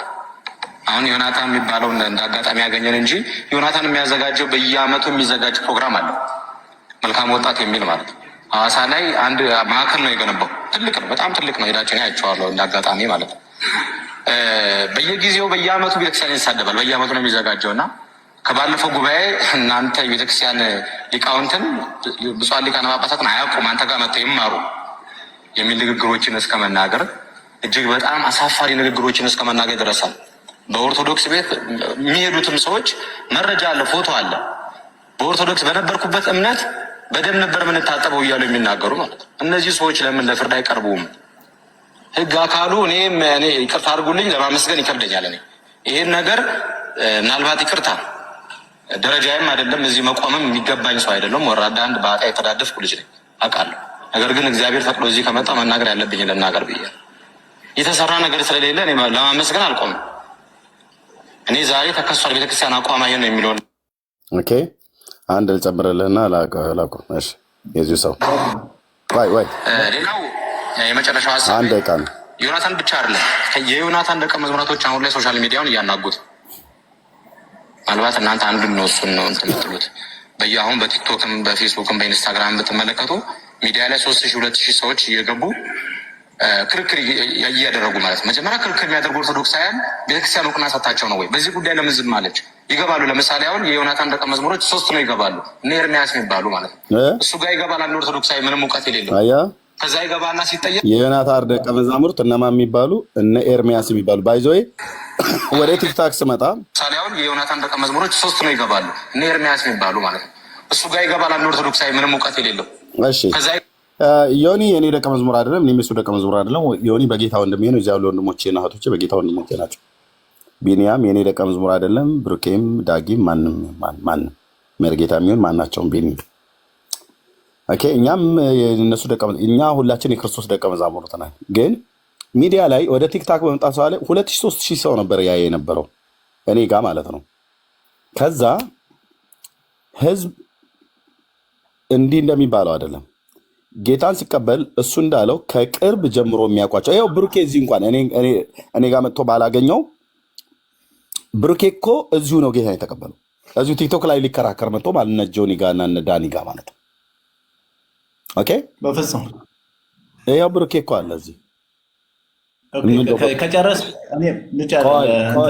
ቆይ እንዴ ምኑ ነው በፍጹም ያልከው? ብሩኬ የት ነው ጌታን የተቀበለው ታውቀዋለህ? ብሩክን የብሩኬን አይደለም የሆነ ነገር ስለ ሰው የሆነ ነገር ይጻፍ። እሺ አሁን ይሄ ሰው ሰምተዋል አይደለ? ግን ኦኬ ይጨርስና ከዛ እንቀጥላለን። ክርክር እያደረጉ ማለት መጀመሪያ ክርክር የሚያደርጉ ኦርቶዶክሳውያን ቤተክርስቲያን እውቅና ሰጣቸው ጉዳይ ለምሳሌ ማለት ይገባሉ። ለምሳሌ አሁን የዮናታን ደቀ መዝሙሮች 3 ነው ይገባሉ፣ እነ ኤርሚያስ የሚባሉ ማለት ነው። እሱ ጋር ይገባል አንድ ኦርቶዶክሳዊ ምንም እውቀት የሌለው። ከዛ ይገባና ሲጠየቅ አይ እንደዚህ የሚባል እንደ ብሎ ይወጣል። አያችሁ እምነታችሁ እንደዚህ አይነት ነው ይላል። ከዛ ውስጥ ከ2000 ሰው ውስጥ 500 600 1000 ሰው ኦርቶዶክሳዊ ነው። እነዚህ የሚከራከሩ ሰዎች ስለምንድን ነው 4 ነጥብ ቤተክርስቲያን ያላስቀመጠችላቸው? አሁንም ድረስ የሚከራከሩ ምናልባት በልቷቸው ሊሆን ይችላል። ስሜን ሜንሽን አድርጎ ነው የተናገረው ስብሰባ ላይ ማለት ነው። 2000 3000 ሰው እሱ ጋር ይገባል። ሲጠይቃቸው ግን አንዳቸው ምንም አይሉም። ለምንድን ነው የማይሉት? እና አሁን በመጽሐፍቶቻችሁ ሁሉ ጭምር ያፈራችሁት እኔ ነገሩ እኛ ከምንናገር ራሳቸው ይናገሩ። ይህም ብቻ አይደለም፣ ሌሎችም የሁለት ሰዎች ምስክርነት አለ። ልክ እንደዚሁ ማለት ነው። ስማችን ሜንሽን አድርገው ስራው የማን ነው? እኛ እዚህ ወንድሞቼ እናቶቼ የምንሰራው ስራ የእግዚአብሔር ስራ ነው። እኛ ሰውን የማዳን ጥሪ ነው ከእግዚአብሔር ዘንድ የደረሰን። ሰውን በምን እንደምናድነው በሕያውና ለዘላለም በሚኖረው በእግዚአብሔር ቃል። እኛ አይደለንም አዳኙ። የሚያድነውን የመዳናቸውን እውቀት ለህዝቡ ትሰጣለህ እንደተባለ ይህንን ቅዱስ የእግዚአብሔርን ቃል ነው የምንሰብከው። ሰኞ፣ ማክሰኞ፣ ሮብ በየትኛውም ዘመን ጴንጤ ቤትና የትኛውም ቦታ ላይ ሂድ የምንሰብከው ይህንን ሕያው እግዚአብሔርን ቃል። እኛ ግን ይህን ስንሰብካችሁ እናንተ ከእንደነኛ አይነቶች ትቀዱ ታመጡና እጅግር የሌለው የማይገናኝ ነገረ ድህነት ላይ የሚያወራ ስንትን ቶፈንቶ የሆነ ነገር አለ። ጽድቅ በኢየሱስ ክርስቶስ በማመን ነው ሰው የሚጸድቀው ብሎ የሚለውን መጽሐፍቶቻችሁ ጋር ጎራ ስትል ግን አተላ ጠጥተህ አተላ ልሰህ ትጸድቃለህ፣ ፍርፋሪ በልተህ ትጸድቃለህ፣ የመቃብር አፈር ተቀብተህ ትጸድቃለህ ብሎ ይላል። ቆይ ልሰጥህ ነው። ስለዚህ ምንም ያመጣችሁት ነገር የለም ብለህ ያልከው በራስ ወንድሞች ሁሉ ጭምር ሳይቀር የተረጋገጠሉ። ለዚህ ነው እዚህ ቤት ውስጥ ሌሎች ወንድሞቼም ጋር ማለት ነው፣ ግን እዚህ ቤት ውስጥ ደፍረው ገብተው አይወያዩም። ለምን? መረጃ ይነሳል። ምን? አንደኛ መጽሐፍ ቅዱስ፣ ሁለተኛስ እነዚህ ሁሉ መጽሐፍቶች ማለት ነው። ምክንያት እነዚህ መጽሐፍቶች የምናነሳው ለምንድን ነው? እኛ በእነዚህ መጽሐፍቶች አናምንም። እኛ የምናምነው አይናችን ይሄ እግዚአብሔር ቃል ነው። መልህቃችን ይሄ እግዚአብሔር ቃል ነው። ሚዛኑ ይሄ እግዚአብሔር ቃል ነው። እናንተ ግን በእነዚህ ስለምታምኑ በእነዚህም ነው የምናናግራችሁ። በመጽሐፍ ቅዱስ የምናናግራችኋለን፣ በዚህም እናናግራለን። እኛ ግን በመጽሐፍ ቅዱስ እናወራችሁ፣ እዚህ ላይ ግን የምትጮሁት ጩኸት አለ ማለት ነው። ለምን? ድብን ያለ ስህተት ከሕያው ከእግዚአብሔር ቃል የሚያርቅ ሰውን ገሃነመ እሳት የሚጨምር እውቀት በእነዚህ ውስጥ አለ ነው። ትቀጥላለህ። አመሰግናለሁ ኤርሚ። በመጀመሪያ አንተ ሙሉ ወንጌል፣ ቃለ ሕይወት፣ ሐዋርያት የትኛው እንደሆናችሁ ሁላችሁም አንድ አይነት አይመስለኝም። አላቅም የትኛው እንደሆንክ ብትነግረኝ ደስ ይለኛል። በመጀመሪያ አጭር ልንገርህ። እኛ ሐዋርያት የሚባለው እነዚህ ሐዋርያት እምነት ነን ብለው የሚሉ ከእኛ ወገኖች አይደሉም። ልብ በልና ስማኝ። በተለምዶ አጠራር ኦንሊ ጂሰስ ወይንም ሐዋርያት ነን ብለው የሚሉ እነሱ ድብን ያለ የአጋንንት ትምህርት የሚያስተምሩ መናፍቃን ናቸው። በአስተምህሮተ ሥላሴ በነገረ ክርስቶስ ላይ ያላቸው የመንፈቅና ጥግ መጨረሻ የለውም። እነሱ ከኛ ወገንም አይደሉም። እኛ ሐዋርያት ብለው ራሳቸውን ከሚጠሩትም አይደለንም፣ ወይ ደግሞ ኦንሊ ጂሰስ በተለምዶ ተብለው የሚባሉት አይደለንም ማለት ነው። እኛ ካቶሊክ በስም በተለምዶ ፕሮቴስታንት ብላ ትለናለች። ከካቶሊክ ቤተክርስቲያን ሉተራውያን ሲወጡ ሉተርም ሲወጣ ፕሮቴስት ብላለች፣ ፕሮቴስታንት ብለው ይሉናል። እናንተ ደግሞ በተለምዶ ጴንጤ ብላችሁ ትሉናላችሁ። እኛም ደግሞ እናንተ የጠራችሁትን ጴንጤ ማለት ፔንቴኮስቴ የበዓለ 50 ቀን ስለሆነ በቃ ጴንጤ ነን እንላለን። ትክክለኛ ስማችን እኛ የኢትዮጵያ የወንጌል አማኞች ህብረት ነው። እኛ ወንጌላውያን ነን። በአስተምህሮተ ሥላሴ የምናምን በነገረ ክርስቶስ የምናምን እውነተኛ የሆነ የሐዋርያቱ የቅዱሳት ሐዋርያትና የቅዱሳን ነቢያት ትምህርት የሁላችን ጌታ የሆነው የእግዚአብሔር ልጅ ኢየሱስ ክርስቶስ የማዕዘንም ድንጋይ የቤተክርስቲያንን መሰረት ራስም በሆነው በሱ ያለን እውነተኛ አማኞች ነን። እኛ ለዚህ ነው ከኦርቶዶክስና ከካቶሊክ ጋራ በመጽሐፍ ቅዱስ ማህበር ውስጥ አብረን በህብረት ውስጥ አለንበት። እኛ የኢትዮጵያ የወንጌል አማኞች ህብረት ነው የምንባለው። ካቶሊክ ፕሮቴስታንት ትለናለች። ደግሞ እናንተ ደግሞ ፔንቴ መናፍቅ ብላችሁ ትሉናላችሁ። የፈለጋችሁትን በሉ። ፔንቴኮስቴ ፔንቴ ምናምን ነገር ብላችሁ ትሉን ፔንቴ ነን ብለን እንላችኋለን እንጂ እኛ የወንጌል አማኞች ነን ወንድሜ። ቴንኪው። እኛ ጆቫዊ ተነሳ አይደለንም፣ ሞርሞን አይደለንም፣ አይደለም። እኛ መናፍቅ የሚባለው ነገርም ይባላል። ብቻ ስላብራራህልኝ አመሰግናለሁ። እኔ እናንተ ለመንካት ወይም ምናምን አይደለም። ምክንያቱም ወንድሞቼ፣ እህቶቼ፣ አባቶቼ ሁላችሁም ከዚህ ስላላችሁ እዚህ ጋር የመነቋቆር ሳይሆን መከባበር፣ መነጋገር ነው የሚሆነው። ምክንያቱም ለማወቅ ስለሆነ ማለት ነው። እና እኔ ቅድም ሲናገር እንዳሰማው እንደ ማስረጃ ያመጣህልኝ ነገር ምንድን ነው? እኔ ቤተክርስቲያን የሆነ መጽሐፍ እንደዚህ አይደለም ብዬ እኔ በአደባባይ ብጮህ ህግ ክፍል አይደለም እኔን የሚዳኘኝ። እኔ እንደዚህ አይነት አሰራር አይመቸኝም። ምክንያቱም ህግ ክፍል ሳይሆን ቀጥታ የሚነጋገረኝ ሰው አፈለገ በማህበር እንደ ድሮ እንደ ብዙ ጉባኤያት አሉ እንግዲህ እንደምታውቋቸው እንደነሱ ጉባኤ ተጠርቶ በጉባኤ ልንነጋገር ይገባናል እንጂ እንትን አይደለም። ይሄ በህግ ክፍል ከሳለው ምናምን አይደለም። ግን ክስ የሚያስፈልገው ወይ ቤተክርስቲያን ሲፈርስ ያለ ደግሞ እንደዚህ ነዋየ ቅዱሳት ሲሰበሩ የሆነ ነገር ሲደረጉ ነው እንጂ በወንጌል ክስ የለም። የተናገረው ያየሁት ነገር ያልተመቸኝ ነገር ይሄን ነው። መነጋገር፣ ቀርበህ በጨዋነት መነጋገር ማለት ነው። አንዱ ይሄ ነው። ሁለተኛው ነገር ምንድን ነው? እኔ ታምርን እኛ እንዴት እንደምንረዳው ልናገር ያው ስለምፈቅድልኝ አመሰግናለሁ አስቀድሜ። ምክንያቱም እኛ አመሰግናለሁ። እሺ ወንድም አለም ጋሼ በጣም ነው የማመሰግነው። አሁን ምንድን ነው እኛ ታምርን ምዕመናንም ሆነ እኛ የምንቀበለው አሜን ብለን ነው። እንደዚህ ይደረጋል ካለን አሜን ነው እንጂ እኮ ብዙ ነገር የሚገራረሙ ነገር ታያለህ። ግን ምንድን ነው እምነት ስላለን እስመ አልቦ ዘነገር ዘይሳነው ለእግዚአብሔር የሚለውም አለ። ለእግዚአብሔር የሚሳነው ነገር የለም ብለን እኛ እናምናለን። ሁለተኛ እኛ አሜን ስንል እናንተ ወንጌላውያን ደግሞ ምንድን ነው የምትሉት? ለምን ነው የምትሉት? በአሜንና በለምን መካከል ትልቅ ልዩነት አለ። ሁለተኛ የቃላቶች ቅድም እንዳልከው በጭኑ መካከል ሲል አሁን እኔ የምረዳው አንተ አፍረቱን ብለህ ነው የምትረዳው። እኔ ደግሞ በጭኑ መካከል በኋለኛው ሳይድ በጭኑ መካከል ወገብ ስላለ እሱ ነገር ነው ብዬ ወገቡን ቀጥሎም ወገቡ የሚለው ስለገለጸው ወገብ የሚለው ስላለ እሱም ብዬ ነው ማምነው። ግን በጭኖች መካከል የሚገኘው አፍረት ቢል ኖሮ አፍረት ብዬ እገልጸው ነበረ። እንደኔ በጨዋነት ነው የምነጋገረው። ሶባት አሁንም ድንግል ማርያም የው ርዕሳችን እሱ ስለሆነ አባ ሕርያቆስንም አጠባቸው፣ ጌታን አጠብተዋለች። ከዛ ደግሞ ገርላቶች ታምራቶች ደግሞ አባ ሕርያቆስንም አጠብተዋለች ብለው አባቶች ጽፈው እንደዛ ካሉ እኔ አሁን ምለው ምንድን ነው? አሁ ይገባታል ነው። በቃ እድሉን ባገኝ እኔ የምጠባ ነበረ። እውነቱን ለመናገር ማለት ነው። ብታጠባኝ እኔም በሰዓቱ ብኖር እጠባ ነበረ። እንዴ አንተ ብታገኝ እድሜ ትጠባለህ። እውነት እንዴ እኔ አልጠባም። አይ ተወሱ። ለምሳሌ የሆነ ነገር ሲሆን ለበረከት ምናምን እየተባለ ብዙ ነገር እንደምናደርገው እኔ ወደዛ ውስጥ አልገባም። የጠባሁት የእናቴን ጡት ነው። የእናቴን ጡት አዎ በጣም ጠብቻ አድርጌያለሁ። እናቴ ነግራኛለች።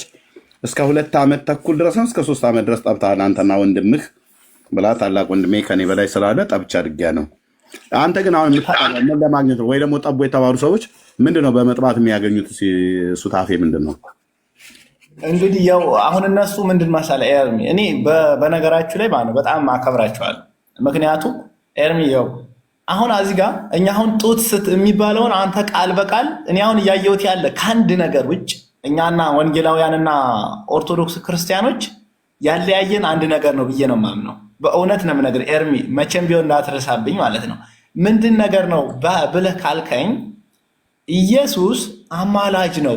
እኔ በጣም ጡት በመጥባት አሁን ባገኝ ጠባው ነበር ብለህ የምትለው ለምንድን ነው አንተ የምትጠባው? የማሚን ጡት ጠብተህ አላደክም? የማዘር እኔማ ጠብቻለሁ፣ ግን መባረክ እየተባረኩ ድንግል ማርያም አሁን ምን ይሁንልኝ ብለህ ነው ታዲያ? አሁን እኔ ባገኝ ጠባ ነበር ብለህ ያልከው ለምንድን ነው? ምንድነው ክጃሎት?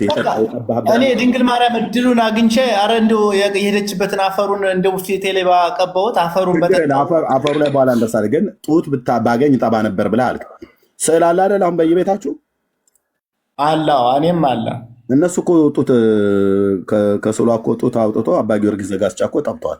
ሞክረህ አታውቅም? አባ ጊዮርጊስ እና እኔ እንለያያለን። እኔ ደካማ ነኝ። አባ ጊዮርጊስ በጸሎት የተጉ አባት ናቸው። እንዴት ይሆናል ኤርሚ?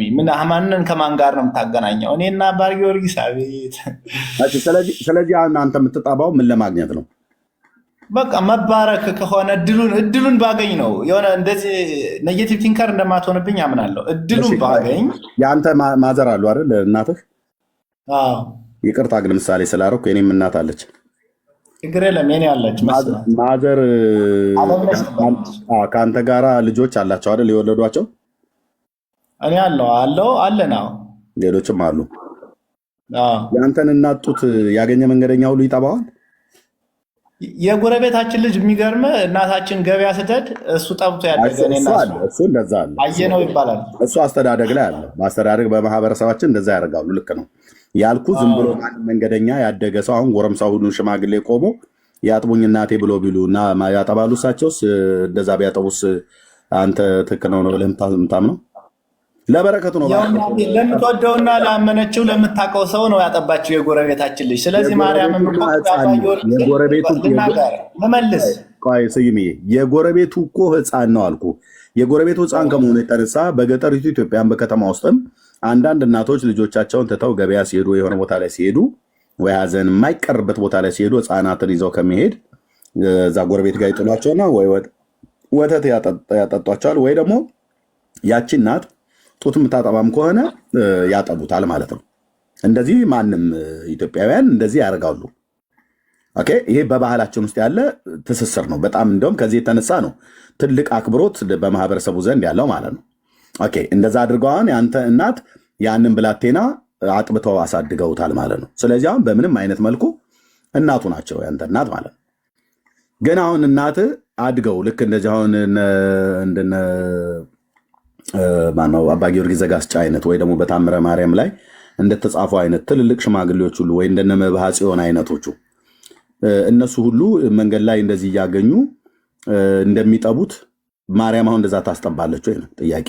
ወረደ ከገስቱ ላይ እንደዛ ታስጠባለች ወይ? ካስጠባችማ ያገኘ ጡቷን ያገኘ ሁሉ የሚጠባት ከሆነች ይሄ በጣም እኮ ነውር እኮ ነው። የነውር እኮ ነው። በባህላችን እንኳን ራሱ እንኳን ለምንድን ነው ማጥባቷ? በረከት ብሏል አሁን ስዩም ማለት ነው። ጡት በመጥባት በረከት ይገኛል ተብሎ ያለው አለ። ለምሳሌ አሁን አንዱ በታምረ ማርያም ላይ የተጻፈው መነኩሴ እውቀት አልገባ ብሎት ነው ሄዳ እና ከጡቴ ወተት ጥባ ብላ ያለችው ይላል። እውቀት አልገባ ብሎ ያለው መነኩሴ ተምሮ እውቀት አልገባ ብሎ አለው። ከዛ 200 መላእክትና አስከትላ መጣች። በብርሃን በወርቀ ጽዋ ልክ ኡራኤል እዝራን ሱቱኤልን አጠጣው ተብሎ እንደሚባል አይነት ማለት ነው። መቼም የኦርቶዶክስ ተረት እኮ ተነቦ አይደለም ተቃጥሎ አያልቅ እና መላእክት በጽዋ ይዘው መጥተው እውቀት እንዲገባው ማለት ነው አጠጪ ብሎ ሲላት ለምን ትጠጣለህ አለችው። እንዴ ይዛ መጣ፣ በመላእክትን አስከትላ በጽዋ ይዛ መጣ። አጠጪ ብሎ ሲላት ለምን ደው የምትፈልገው ይሄንን እውቀት እንዲገባኝ ለምን ደው እውቀትን የምትፈልገው ይላል። ባይዘው የኦርቶዶክስ ማርያም በታምረ ማርያምና በሌሎች መጽሐፍ ላይ የተጻፈችው እውቀት ጠልናት። መጽሐፍ ቅዱስ እንድታነብ አትፈቅድልም። ታምረ ማርያም ነው ብሎ የሚለው እውቀት ጠልነች። መዝሙረ ዳዊት መድገምና ወንጌል መማር ለምን ይጠቅምሃል ነው የምትለው። ምንድነው ጥቅሙ? እኔ ምንም አይታየኝም ጥቅሙ። ስለዚህ መዝሙረ ዳዊትን ማትድገም ወንጌልን ማታንብብ ማለት በድንቁርና በመሃይምነት ኑር እያለች ማለት ነው። የኦርቶዶክሷ ማርያም ተአምረ ማርያም ላይ የተጻፈ ማለት ነው። መጨረሻም ላይ እውቀት እንዲገባኝ አጠጭ ብሎ ሲላት እምቢ አለችው። ይህንን እውቀት የምትፈልግ ከሆነ ከኔ ጋር እድል ፈንታ የለህም ብለህ ስትለው አይ ይቅርብኝ እመቤቴ ጠጥቼው እውቀት አግኝቼ ከአንቺ ጋር እድል ፈንታ የማይኖረኝ ከሆነ ይቅርብኝ ብሎ አላት። ከዛም በፍቅር ተቀበለችው፣ ባረከችውም፣ ከጡቷም ወተት አጠጣችው ይላል። ለምን? እውቀት እንዲገባው ማለት ነው። የጠባው ሰው ሽማግሌ ነው። ታምረ ማርያም ላይ ተጽፏል። የዚሁ የመባህ ጽዮን ይመስለኛል ስጠረጥር ማለት ነው። ድርሳነ መድኃኔዓለም ላይ የተጻፈው እና በኦርቶዶክስ ያሉ ስዕሎች ያጠባሉ፣ ይጠባባሉ። ሳር ነው የማይግጡት እንጂ መኖ አያስቸግሩም እንጂ ወተት እንደ ጉድ ነው የሚያፈልቁት። አንዷ ጴንጤ እህት ባለፈው ከነበረው ዲቤት ላይ በውስጥ ደውላ እኔ የምልህ ኤርሜኒ እርጎ ቤት ልከፍት አስቤያለሁ አለችኝ። እላታለሁ እናማ እነኚህ ስዕሎች የት እንደሚሸጡን ጠቁመኛለች። ልትገዛ ማለት ነው። አየህ እውነት ነው። ሳጋቱራም ሳጋቱራን ያልኩኝ ፍሩሽካም አይፈልጉም። ዝም ብላ ያፈልቁልሃል ወተቶቹ። እሱም ብቻ አይደለም የሚያፈልቁት፣ ወተት ማፍለቅ ብቻ አይደለም ጡቱ፣ ሰውነታቸው ሁሉ ላበት ያወጣል፣ ያልባቸዋል።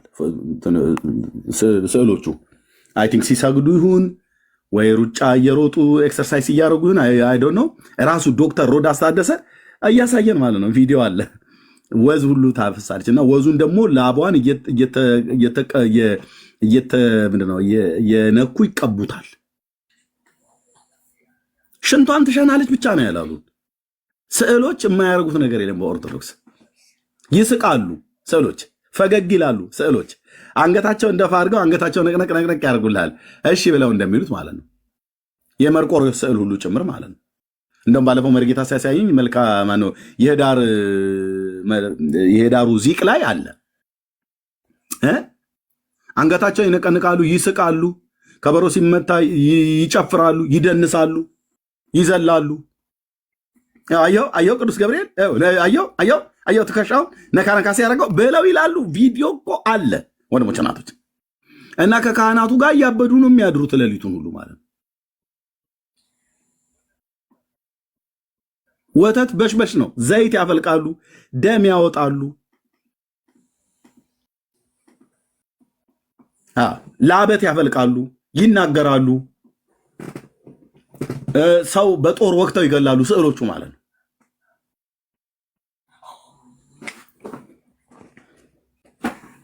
እና መቼም ጌታ ይቅር ብሏታል። ያቺ በጌታ የሆነችው እህቴ እርጎ ቤት ልከፍት ነው አላለችኝም። ኤርሚ ጠቁመኝ ነው ብላለች።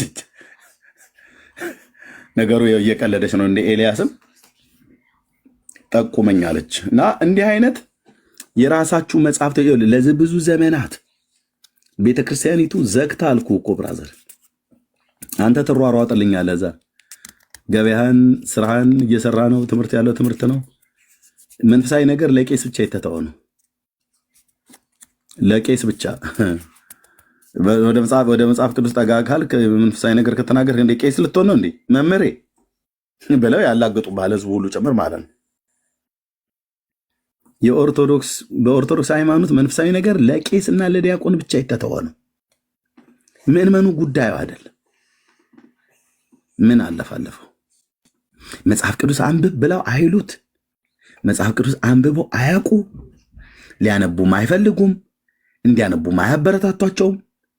ቄሶቹም አይናገሩም። እቤት መጥቶ ዲያቆንስ ቢሆን ያነባል እንዴ? አያነቡም እኮ ዲያቆንም እኮ አያነብም። ዜማና ቀንትን ብቻ ነው የምንማረው ብለዋል። እኔ ለምን አልነግርህም? ይኸው እዚህ ያሉ እነ መርጌታ አያነቡም። አንማርም መጽሐፍ ቅዱስ። ስለዚህ የሁለት ዓለም ሰዎች ሆን ማለት ነው። ጴንጤ መጽሐፍ ቅዱስን ከዘፍጥረት እስከ ራእይ ድረስ ጥርግ አድርጎ በልቶ ይመጣል። እያጋሳ ሲል ማቴዎስን ነው የሚያወጣው። ጴንጤ በልቷላ። ሙሉ ወንጌል ቁጭ ብሎ በልቷል። ዘመናት ሙሉ ፓስተሮቹ እየተቀባበሉ አብልተውታል ብሎ ሲያጋሳ የዮሐንስ ወንጌል ነው የሚያጋሳው። ጴንጤ ብሎ ሲል ሉቃስን ነው የሚያጋሳው። አየህ፣ የቅዱስ ጳውሎስን ነው የሚያጋሳው። ሰው በልቶት ሰው ሞልቶት ከልቡ ሞልቶ የተረፈውን በአፉ ያወጣ እንዳለ ማለት ነው። እያወራህ ጴንጤ ብሎ ካለ ቅዱስ ጳውሎስ በኤፌሶን መልእክቱ ብሎ ይልልሃል። እዚህ ግን ኤፌሶን ማንምታል ማን ወይዘሮ ኤፌሶን የሚባሉ እናት አቃል ጎረቤት ነው ብሎ የሚለው ኤፌሶን የለም። ፊልጵስዩስ ብዬ አንዴ ፊላደልፊያ ብለካል። የምንድን ነው ደግሞ ምንድን ነው እየተወራ ያለው? ምን አይነት ዘመን መጣብን ይላል። ፊላደልፊያ እንኳን ምን ማለት እንደሆነ አያውቁም ወገኖች፣ አያውቁም። ከዚህ ህዝብ ጋር ነው ወይ ተቆጥረን ስንት የገባ ነው አሉ አንድ የሆኑ ቀበጥ የሆኑ ባለስልጣን ነበሩ በጃንሆይ ዘመን እና ሲያዩት የገጠሪው አካባቢ ጭሰኛ የተባለው ብዙም እንደዚህ የረባ ነገር አለባበስም የረባ ሙክትም ለጌቶቹ ነው ወስዶ የሚሰጠው እንጂ እርጎ ሳይሆን አሬራ ነው የሚጠጣው። አይብ ሳይሆን አጓት ነው የሚጠጣው። አይብ አይበላም፣ ለጌታው ነው። እና ንግስቲቱ ናት ከብቻ የንጉሱ ዘር የነበረች ናትና እና ከዚህ ህዝብ ጋር ነው ተቆጥረን 45 ሚሊዮን የገባ ነው ምናምን ነገር ብለዋል። አሁን አየህ ኢትዮጵያ ውስጥ ክርስትናው ተቆጥሮ እንዲህ ሰኔ ጎልጎታ አንብበህ አንተ ወገብህ ነው የሚፈታው። ስለ ወንድም ሰኔ ጎልጎታ አንብበህ ድርሳነ ሚካኤል አንብበህ ታምረ ማርያምን አንብበህ ጴንጤ ፊት አትቆምም። ስለ ወንድሞቼ እናቶቼ በእውነት ለማፈር ለመሸማቀቅ ጨጓራህ እንዲላጥ ካልፈለክ በስተቀር አትቆምም። ጴንጤ ንቅንቅ አይልልም ከመጽሐፍ ቅዱስ እውነቱን ስነግርህ ማለት ወገኔ ስለሆነ ልንገራችሁ፣ ሚስጥር አይደለም። ንቅንቅ አይደል። የፈለግከው አውራ ይሰማሃል።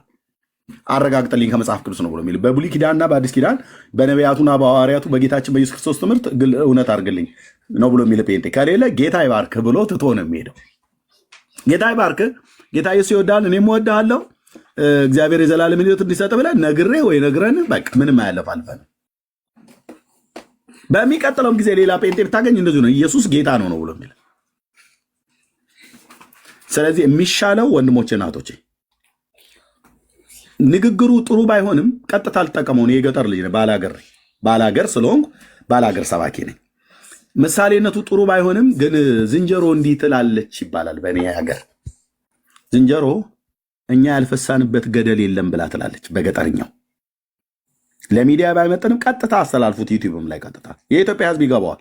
ገበሬው ዩቲዩብ ላይ ምናምን ነገር ዳውንሎድ አድርጋችሁ ልክ ነው ይሄ ልጅ ሲናገር ትክክል የተናገረው እኛ እንጠቀምበታለን ብለው ይላሉ የገጠሮቹ ማለት ነው። ከተሜውን ቶ ራሱ ሲያንዛርጥ እየዋለ እኮ ሰው ፈሳ ተብሎ ሲባል እኮ ሲስቅ የሚውል ከተሜው ነው። ገጠር ግን ፈሳ ብለህ ተብለህ በቃ ገበና ነውና ይሸፍኑልሃል። እና ምን እያልኩ ነው? ዝንጀሮ እኛ ያልፈሳንበት ገደል የለም ብላ ትላለች። ምን ማለት ነው? እኛ ያልደረስንበት እነዚህ መጽሐፍቶች ላይ የለም ልልህ ነው ባጭሩ።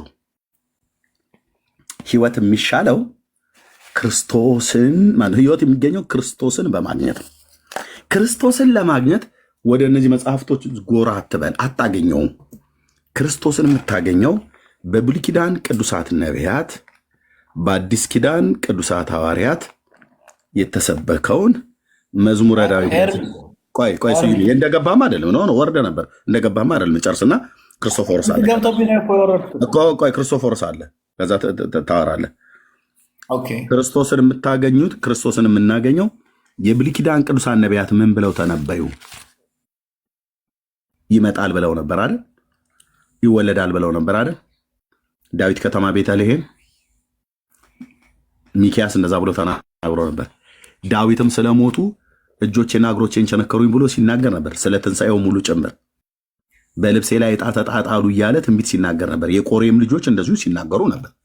እኔ ምልህ እነዚህ አባቶቼ ነቢያት ያወሩት ክርስቶስ በእውነት ተወልዷል? አዎ። ሲወለድ ክርስቶስ ምን ይሆናል አሉ የብሉይ ኪዳን ነቢያት? ይሞታል አሉ እነ ዳንኤል እነ ዘካርያስ። ኦኬ፣ ለምን ምክንያት ነው የሚሞቱት አሉት? ስለ ሕዝቤ ኃጢአት ተመትቶ ከሔዋን ምድር እንደተወገደ ከትውልዱ ማን አስተዋለ ይላሉ እነ ኢሳያስ፣ ሌሎችም የብሉይ ኪዳን ነቢያት። በስሙ ደግሞ የኃጢአትን ይቅርታ አሕዛብ ሁሉ ያገኛሉ ይላሉ እነ ኤርምያስ። እንዴ የብሉይ ኪዳን ነቢያት በሙሉ ኢሳያስ በነበረበት ዘመን ተናገረ፣ እሱ ሲሄድ ኤርምያስ፣ እሱ ሲሄድ ሕዝቅኤል፣ እሱ ሲሄድ ዳንኤል፣ እሱ ሲሄድ አሞጽ፣ እሱ ሲሄድ የብሉይ ኪዳን በሙሉ ነቢያት ከሙሴ ዘመን ጀምሮ እስከ ሚልኪያስ ተናገሩ። አሁን ክርስቶስን የምታገኘው ይህን ቅዱስ መጽሐፍ ስታገላብጥ ነው።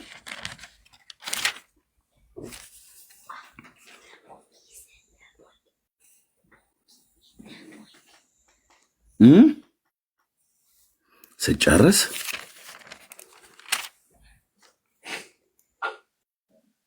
ይህንን የእግዚአብሔርን ቃል አንብበህ የአዲስ ኪዳን ቅዱሳት ሐዋርያት አብረው ከእሱ ጋር የበሉ የጠጡ ከመከራው ተካፋይ የሆኑ እዚህ ደግሞ አንድ ደጋግ ሐዋርያት ደግሞ አሉ የተነሱ አባቶቻችን።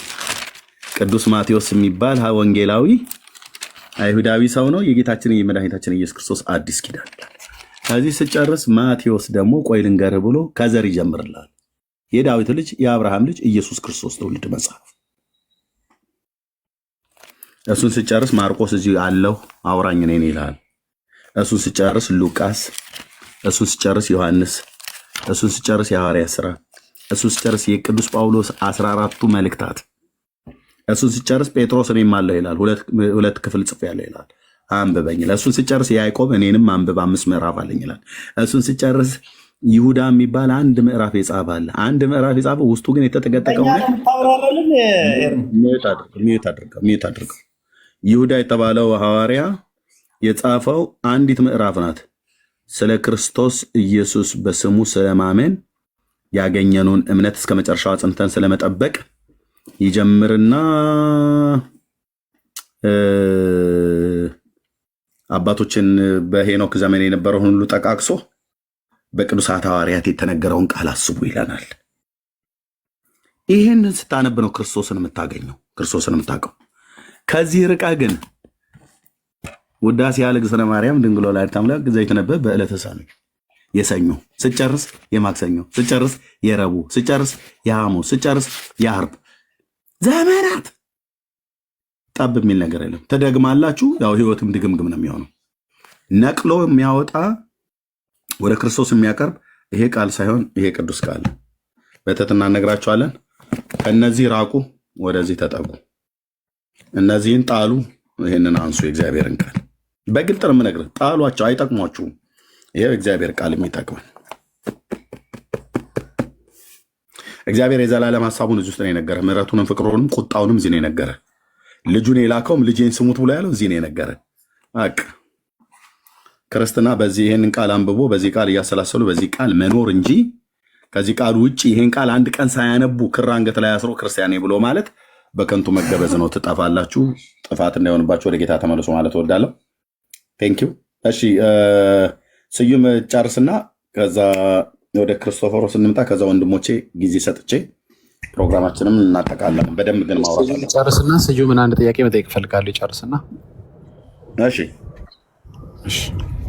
አውሩ። በቃ ወይ አውሩና ይጨርስ በዛው እየተጠያየቁ። ኦኬ እሺ። ሰላም ስዩም፣ እንዴት ነህ? ስዩም ማይክ ሚዩት ነው፣ እያወራህ ከሆነ። እሺ ይሰማል። ኦኬ ሰላም ነህ? እንዴት ነህ? ዛሬ አላወራንም፣ ሌላ ቀን እናወራለን። እግዚአብሔር ይመስገን እኔ ደህና ነኝ።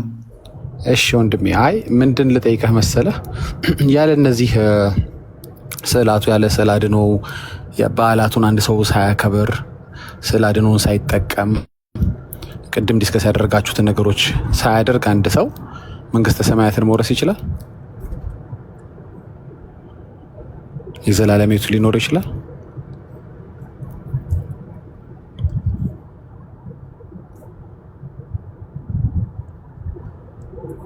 እኔ ጋ ብቻ ነው እኔ የጠፋሁት? እሱ ነው ዳኒ ማነ ዳጊ ይሰማል። አንተ ስዩም ማይክ ኦን ነው ግን እያወራህ አይደለም። ወጣ። ያ ከክርስቶፎሮስ ጋር ቀጥል። ያው ክርስቶፎሮስ ስራ አለ። እሺ ሰላም ወንድሜ ክርስቶፎሮስ፣ እንዴት ነህ? ሰላም ደጁ አለ ወንድሜ። የአሁኑን ጥያቄ ሰምተዋል ወይስ ልድገመው? የአሁኑ ጥያቄ እኔ አልቀበለውም። ለዛ እኔ የገባሁበትም በማርያም ዙሪያ እንጂ በገድላት ዙሪያ ላወራ አይደለም የገባሁት። ምክንያቱም ስለ ገድላት አለ ማርያም መጽሐፍ ላይ ባለው ነገር ስለ ማርያም ስለጀመራችሁ ስለዛ ገባሁኝ እንጂ ስለ አሁኑ ጥያቄ፣ ምክንያቱም መጽሐፍ የሚለው በልጁ የሚያምን የዘላለም ሕይወት አለው ነው የሚለው። ከዛ ውጭ የዘላለም ሕይወት አለ የሚል የለም። ዘላለም ሕይወት ያለው በክርስቶስ ኢየሱስ ነው። ክርስቶፎር ቅድም የሶሎሞንን ስለሚስቱ ነው ሲልህ ዝም አልከው ማለት ነው። አንተ የኤርሚ ቅድም የሆነ ስህተት አሰርተዋል ለምሳሌ ማለት ነው። ስዩም ቆይ አንድ ጊዜ ወርደህ ነበር ተመልሰህ መጣ። እንደመጣህ ዝም ብለህ ከምታወራ እየተወራ ከሆነ ዝም ብለህ አታቋርጣ። እንደዚህ ነው ያደረከው። ለሁለተኛ ጊዜ እንደዚህ ያደረከው ኤርሚ ቅድም አወራኝ። ቅድም አሁን ስለ ሰለሞን ሲል ክርስቶፈርስ አንድ ጊዜ አንዴ ይቅርታ፣ ክርስቶ አንተ ትክክል ነህ። አንዴ ይቅርታ ስዩሜ፣ በደንብ እንድትሰማ የምፈልገው አንድ ነገር አለ። ቅድም ሳወራ አወራርህ ልክ አይደለም ስላለኝ ተረጋግቼ ማውራት ስላለብኝ ለዛ ነው መጀመሪያ አገባቤን ላስተካክል በሚል ነው እንጂ ቅድም ባነሳነው ርዕስ አልተነሳም። ስለዛ ጉዳይ ነው የማነሳው። ቅድም አነጋገርህ ማዳመጥ አልቻልኩም። ተረጋጋ ላይ ተረጋግቼ ነው የዛ ጉዳይ አይደለም የጠየቀ ደጀ የጠየቀኛለው ስለ ዘላለም ሕይወትና ስለ እንትን የጠየቀኝ ስለሱ ደግሞ እኔ አይደለም ላወራ የመጣሁት እኔ ስለ ማርያም ነው። ስለዛ ከጀመረ አወራዋለሁ። ይሄንን ደግሞ የዘላለም ሕይወት ያለው በክርስቶስ ኢየሱስ ነው። ከዚህ ውጭ ሌላ ምን ነገር የለኝም። እሺ አንዴ ክርስቶፈርስ ሚውት አድርግልኝ። ይቅርታ። ኦኬ ስዩም እንኳን ተመልሰህ መጣ። ሰላም ነው? ሰላም ኔትወርክ ነው ምንድን ነው? ምን ተፈጥሮ ነው? ስልክ ከስራ ቦታ ስለሚደወል ነው። ዛሬ ስራ አልገባሁም፣ ቁጭ ብዬ ነው ቤት። እሺ ምናልባት አሁን ከረበሹና ከወጣህ ተመልሰህ አይ ለሌላ ጊዜም ነው የምነግርህ። ተመልሰህ ስትገባ እንደገባህ ዝም ብለህ አታውራ። ሰው እያወራ አታቋርጥ። እሺ አንተ ስትወርድ ከሌላ ሰው ጋር ውይይት ስለምንጀምር እንደገባህ አንተ ካቋረጥክበት ዝም ብለህ አትቀጥል። ገባህ? እንደገባህ ስለምናይ እንደዛ ይሻላል። እሺ አሁን ከመጣህ እሺ ለጊዜው ላዋራ። ጥያቄውን ላስታውስህ። ችግር የለም። ጥያቄውን ላስታውስህ። አስታውሰኝ። ስለገባሁበት ይቅርታ አስተካክላለሁ። አንተ ጥያቄ እንደ እሺ ችግር የለውም። አይ ሌላ ሰው ስለሚረበሽ ነው፣ ለእኛ ችግር የለውም። እሺ ጥያቄ ምንድን ነበር ባጭሩ መሰለህ? አሁን የተነጋገራችሁበት ሀሳብ አለ በዚህ በስዕላት በስግደት እንግዲህ ከጡት ስለመጥባት ስለ ወተት ስለምናምን እነዚህ ዝባዝንኬዎች አሉ። ዝባዝንኬ ስለ ታሪኮቹን ማለት ነው በጠቅላላ እንጂ ለአንተ ሚኒንግፉል ሊሆን ይችላሉ። አንዴ ግን ዳጊ እኔ እናንተ ብዙ ጊዜ ማንስማማበት አንድ ነገር አለ ታውቃለህ።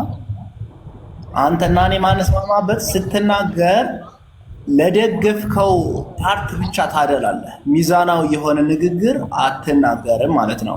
ከተናገርክ በኋላ ነው ገብቶሃል። እኔ አሁን የመዳን ጉዳይ እንጂ የኦርቶዶክስነትና የወንጌላውያንነት ጉዳይ አይደለም እዚህ ጋር እያነጋገረን ያለው ማለት ነው። ስለዚህ አነጋገርህን እንደዚህ መሀል ላይ አድርገው። ይቅርታ ጋር አመሰግናለሁ። እና እነዚህ ስለ አድነው የምትላቸው በዓላት ገባህ? ሃይማኖታዊ ነገሮች የምታደርጓቸው ነገሮች አሉ፣ ወንጌል አማኞች የማናደርጋቸው። እነሱን አንድ ሰው ባያደርግ ኦርቶዶክስ ሆኖ የዘላለም ሕይወት ሊኖረው ይችላል ወይስ ግዴታ ነው? ከዘላለም ሕይወት ጋር ቀጥታ ግንኙነት አላቸው። ግን እሱን ሳያደርግ ለምሳሌ ለማርያም የምታደርጉትን ሁሉ ሳያደርግ ማለት ነው። ምን በዓሏን ሳያከብር፣ ስዕሏ ፊት ሳይሰግድ፣ ዝክሯን ሳያበላ፣ ድርሳኗን ሳያነብ፣ ገድሏን ሳያነብ የተመሳሰሉ ነገሮች ለእሷና ለሌሎች ቅዱሳን ይሄን ነገር ሳያደርግ የዘላለም ሕይወት ሊኖረው ይችላል?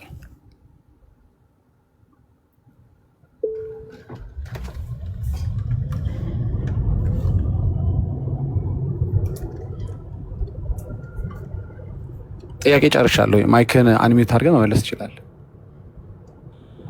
ቴንኪው።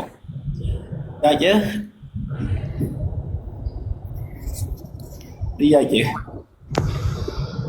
የዘላለም ሕይወት እስኪ አንዴ ድገምልኝ። ምናልባት እዚህ ጋር የሆነ ብዙ ነገሮች ስለሆኑ ከይቅርታ ጋር ካላስቸገርኩ ማለት ነው። እሺ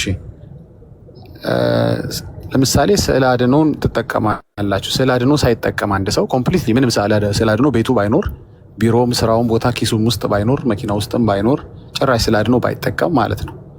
በዓላቶች አሉ፣ የተለያዩ በዓላቶች ታከብራላችሁ። ከ1 እስከ 30 የተለያዩ በዓላቶች አሉ። አንዱንም በዓል ባያከብር ማለት ነው። ተመሳሳይ ደግሞ እንደዚህ ቀኖናዎች አሉ፣ ወይም ደግሞ በቃ በትውፊት የሰማችኋቸው የምታደርጓቸው ነገሮች አላችሁ። እነዚህ ነገሮች ሳያደርግ አንድ ሰው የዘላለም ሕይወት ሊኖረው ይችላል? አመሰግናለሁ። ግን በቀኖና ጥሰቱ ሊጠየቅ ይችላል እንጂ የዘላለም ሕይወት የሚገኘው በክርስቶስ ኢየሱስ። ኦኬ። ቀኖና ጥሰት ስትል ለምሳሌ የትኛውን ቀኖና ቢጥስ ነው የዘላለም ሕይወት የማያገኘው?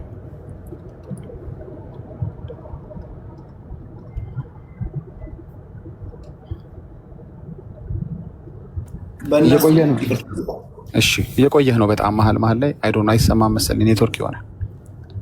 በእነሱ አለመጠየቅ አይችልም። በዚሁ አጋጣሚ ሚውት አድርጋ። ያንተ ነው የማን ነው ድምፅ ይረብሸኛል ነው የኔ ብቻ ነው አላውቅም እንዴት እንደሆነ። ብቻ እኔ አሁን እንደዚህ አይነት ጥያቄ ስትጠይቀኝ አሁን ለምሳሌ እኔ ለማርያም ሳልጸልይ ለጌታችን ለኢየሱስ ክርስቶስ ብቻ ብጸልይ ገነት ትገባለህ ወይ አይነት ነገር። ለጌታችን ለኢየሱስ ክርስቶስ ብቻ ብትጸልይ ገነት ትገባለህ። የግድ እኮ አንተ እነሱ ያላቸውን ቦታ ነገርንህ እንጂ እኮ ለምሳሌ ሌላ ነገር እያልኩ አይደለም። ለምሳሌ አንተ የግድ ለማርያም ካልጸለይክ ገነት አትገባም የሚልህ አስተምሮ የለም። ግን ማርያም ያላት ቦታ ገብርኤል ሚካኤል ያለውን ቦታ ነው እዚህ ጋር እየተነገረህ ያለው እንጂ ቀጥታ በእነሱ በኩል ካልመጣህ የዘላለም መንግስተ ሰማያት ገነት መንግስተ ሰማያት አትገባም የሚል ነገር የለም በፍጹም። እንደዚህም ካለ አስተምሮ የተሳሳተ ነው ማለት ነው። ገብቶሃል? ስለዚህ ግን እነሱ ያላቸውን ቦታ ነግረናል።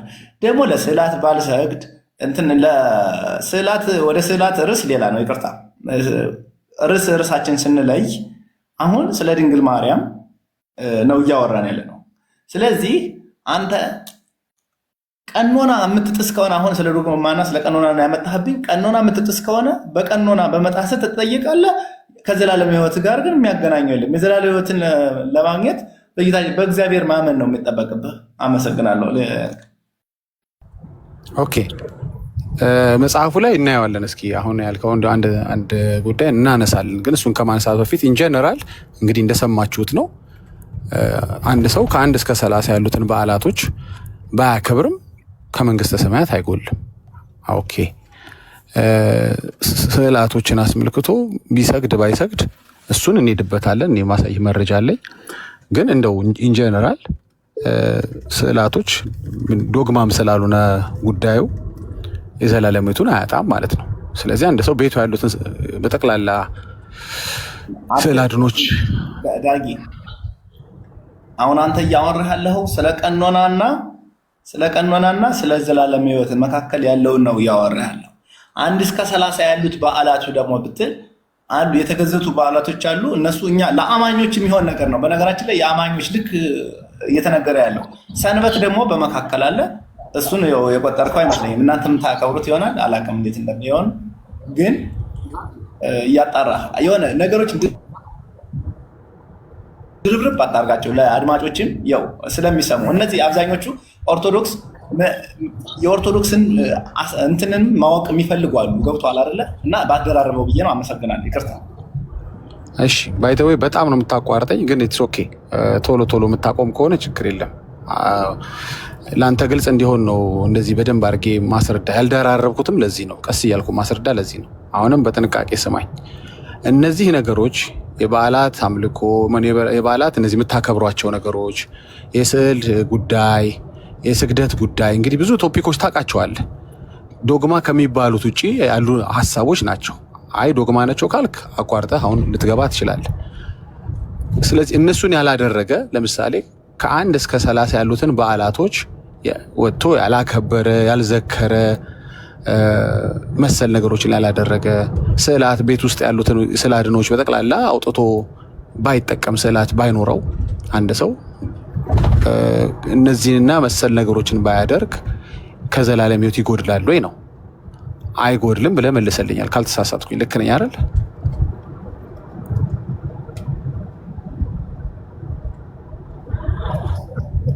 ከዘላለም ሕይወት አይጎልም ግን ይጠየቃል።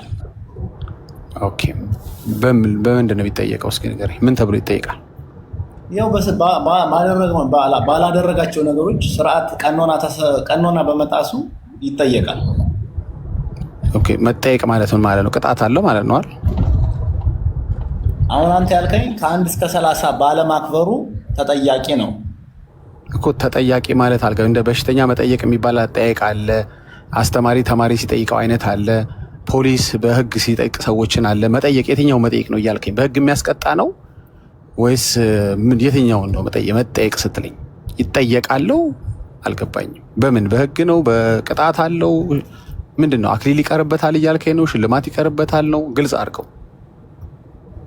በህግ ማለት ስለየትኛው? በህገ መንግስት አይደለም የሚጠየቀው እኮ። ይጠየቃል ያልከኝ አንተ ስለሆንክ አንተ አብራራው። ይጠየቃል አልከኝ።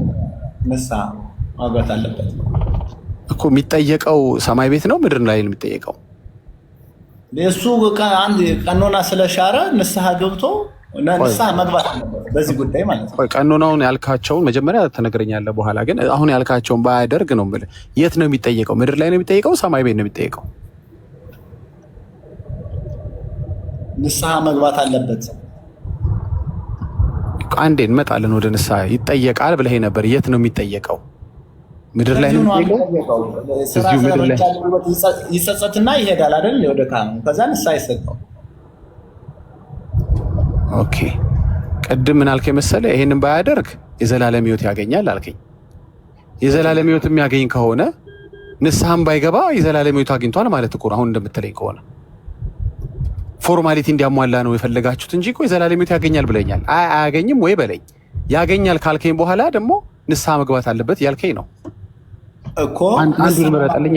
ይሄ ከዘላለም አሁን አንተ ኦኬ ለካ እናንተ ድነናል በሚለው ነው መሰል የምታምኑት እናንተ ማለት ነው። ቆይ ወደኛ እንመጣለን። አንዴ አሁን ጥያቄን በደንብ ግልጽ። አሁን ተወሳሰበ። ቆይ አንድ ጊዜ ቀኑን ያልከው እስኪ አንድ የሚያስጠይቅ ነገር ንገረኝ እስኪ። አንድ ፒክ አድርግና ለምሳሌ ይሄን ባያደርግ በለኝ። ለምሳሌ አንድ ሰው አንድ ክርስቲያን አንተ ቀኑና የምትላቸው ማን ናቸው? በነገራችን ላይ እኔ ጌታ ስጠይቅህ እባክህ ተጠይቀኝ። እኔ ገደል ማሚቱ ክብኝ እኮ። ቆይ ወዳጅ አሁን ይኸውልህ ቀላል ጥያቄ ጠይቄሃለሁኝ። አንተ ያስጠይቃል ያልከው ቀኑና አለ መቼም አይደል?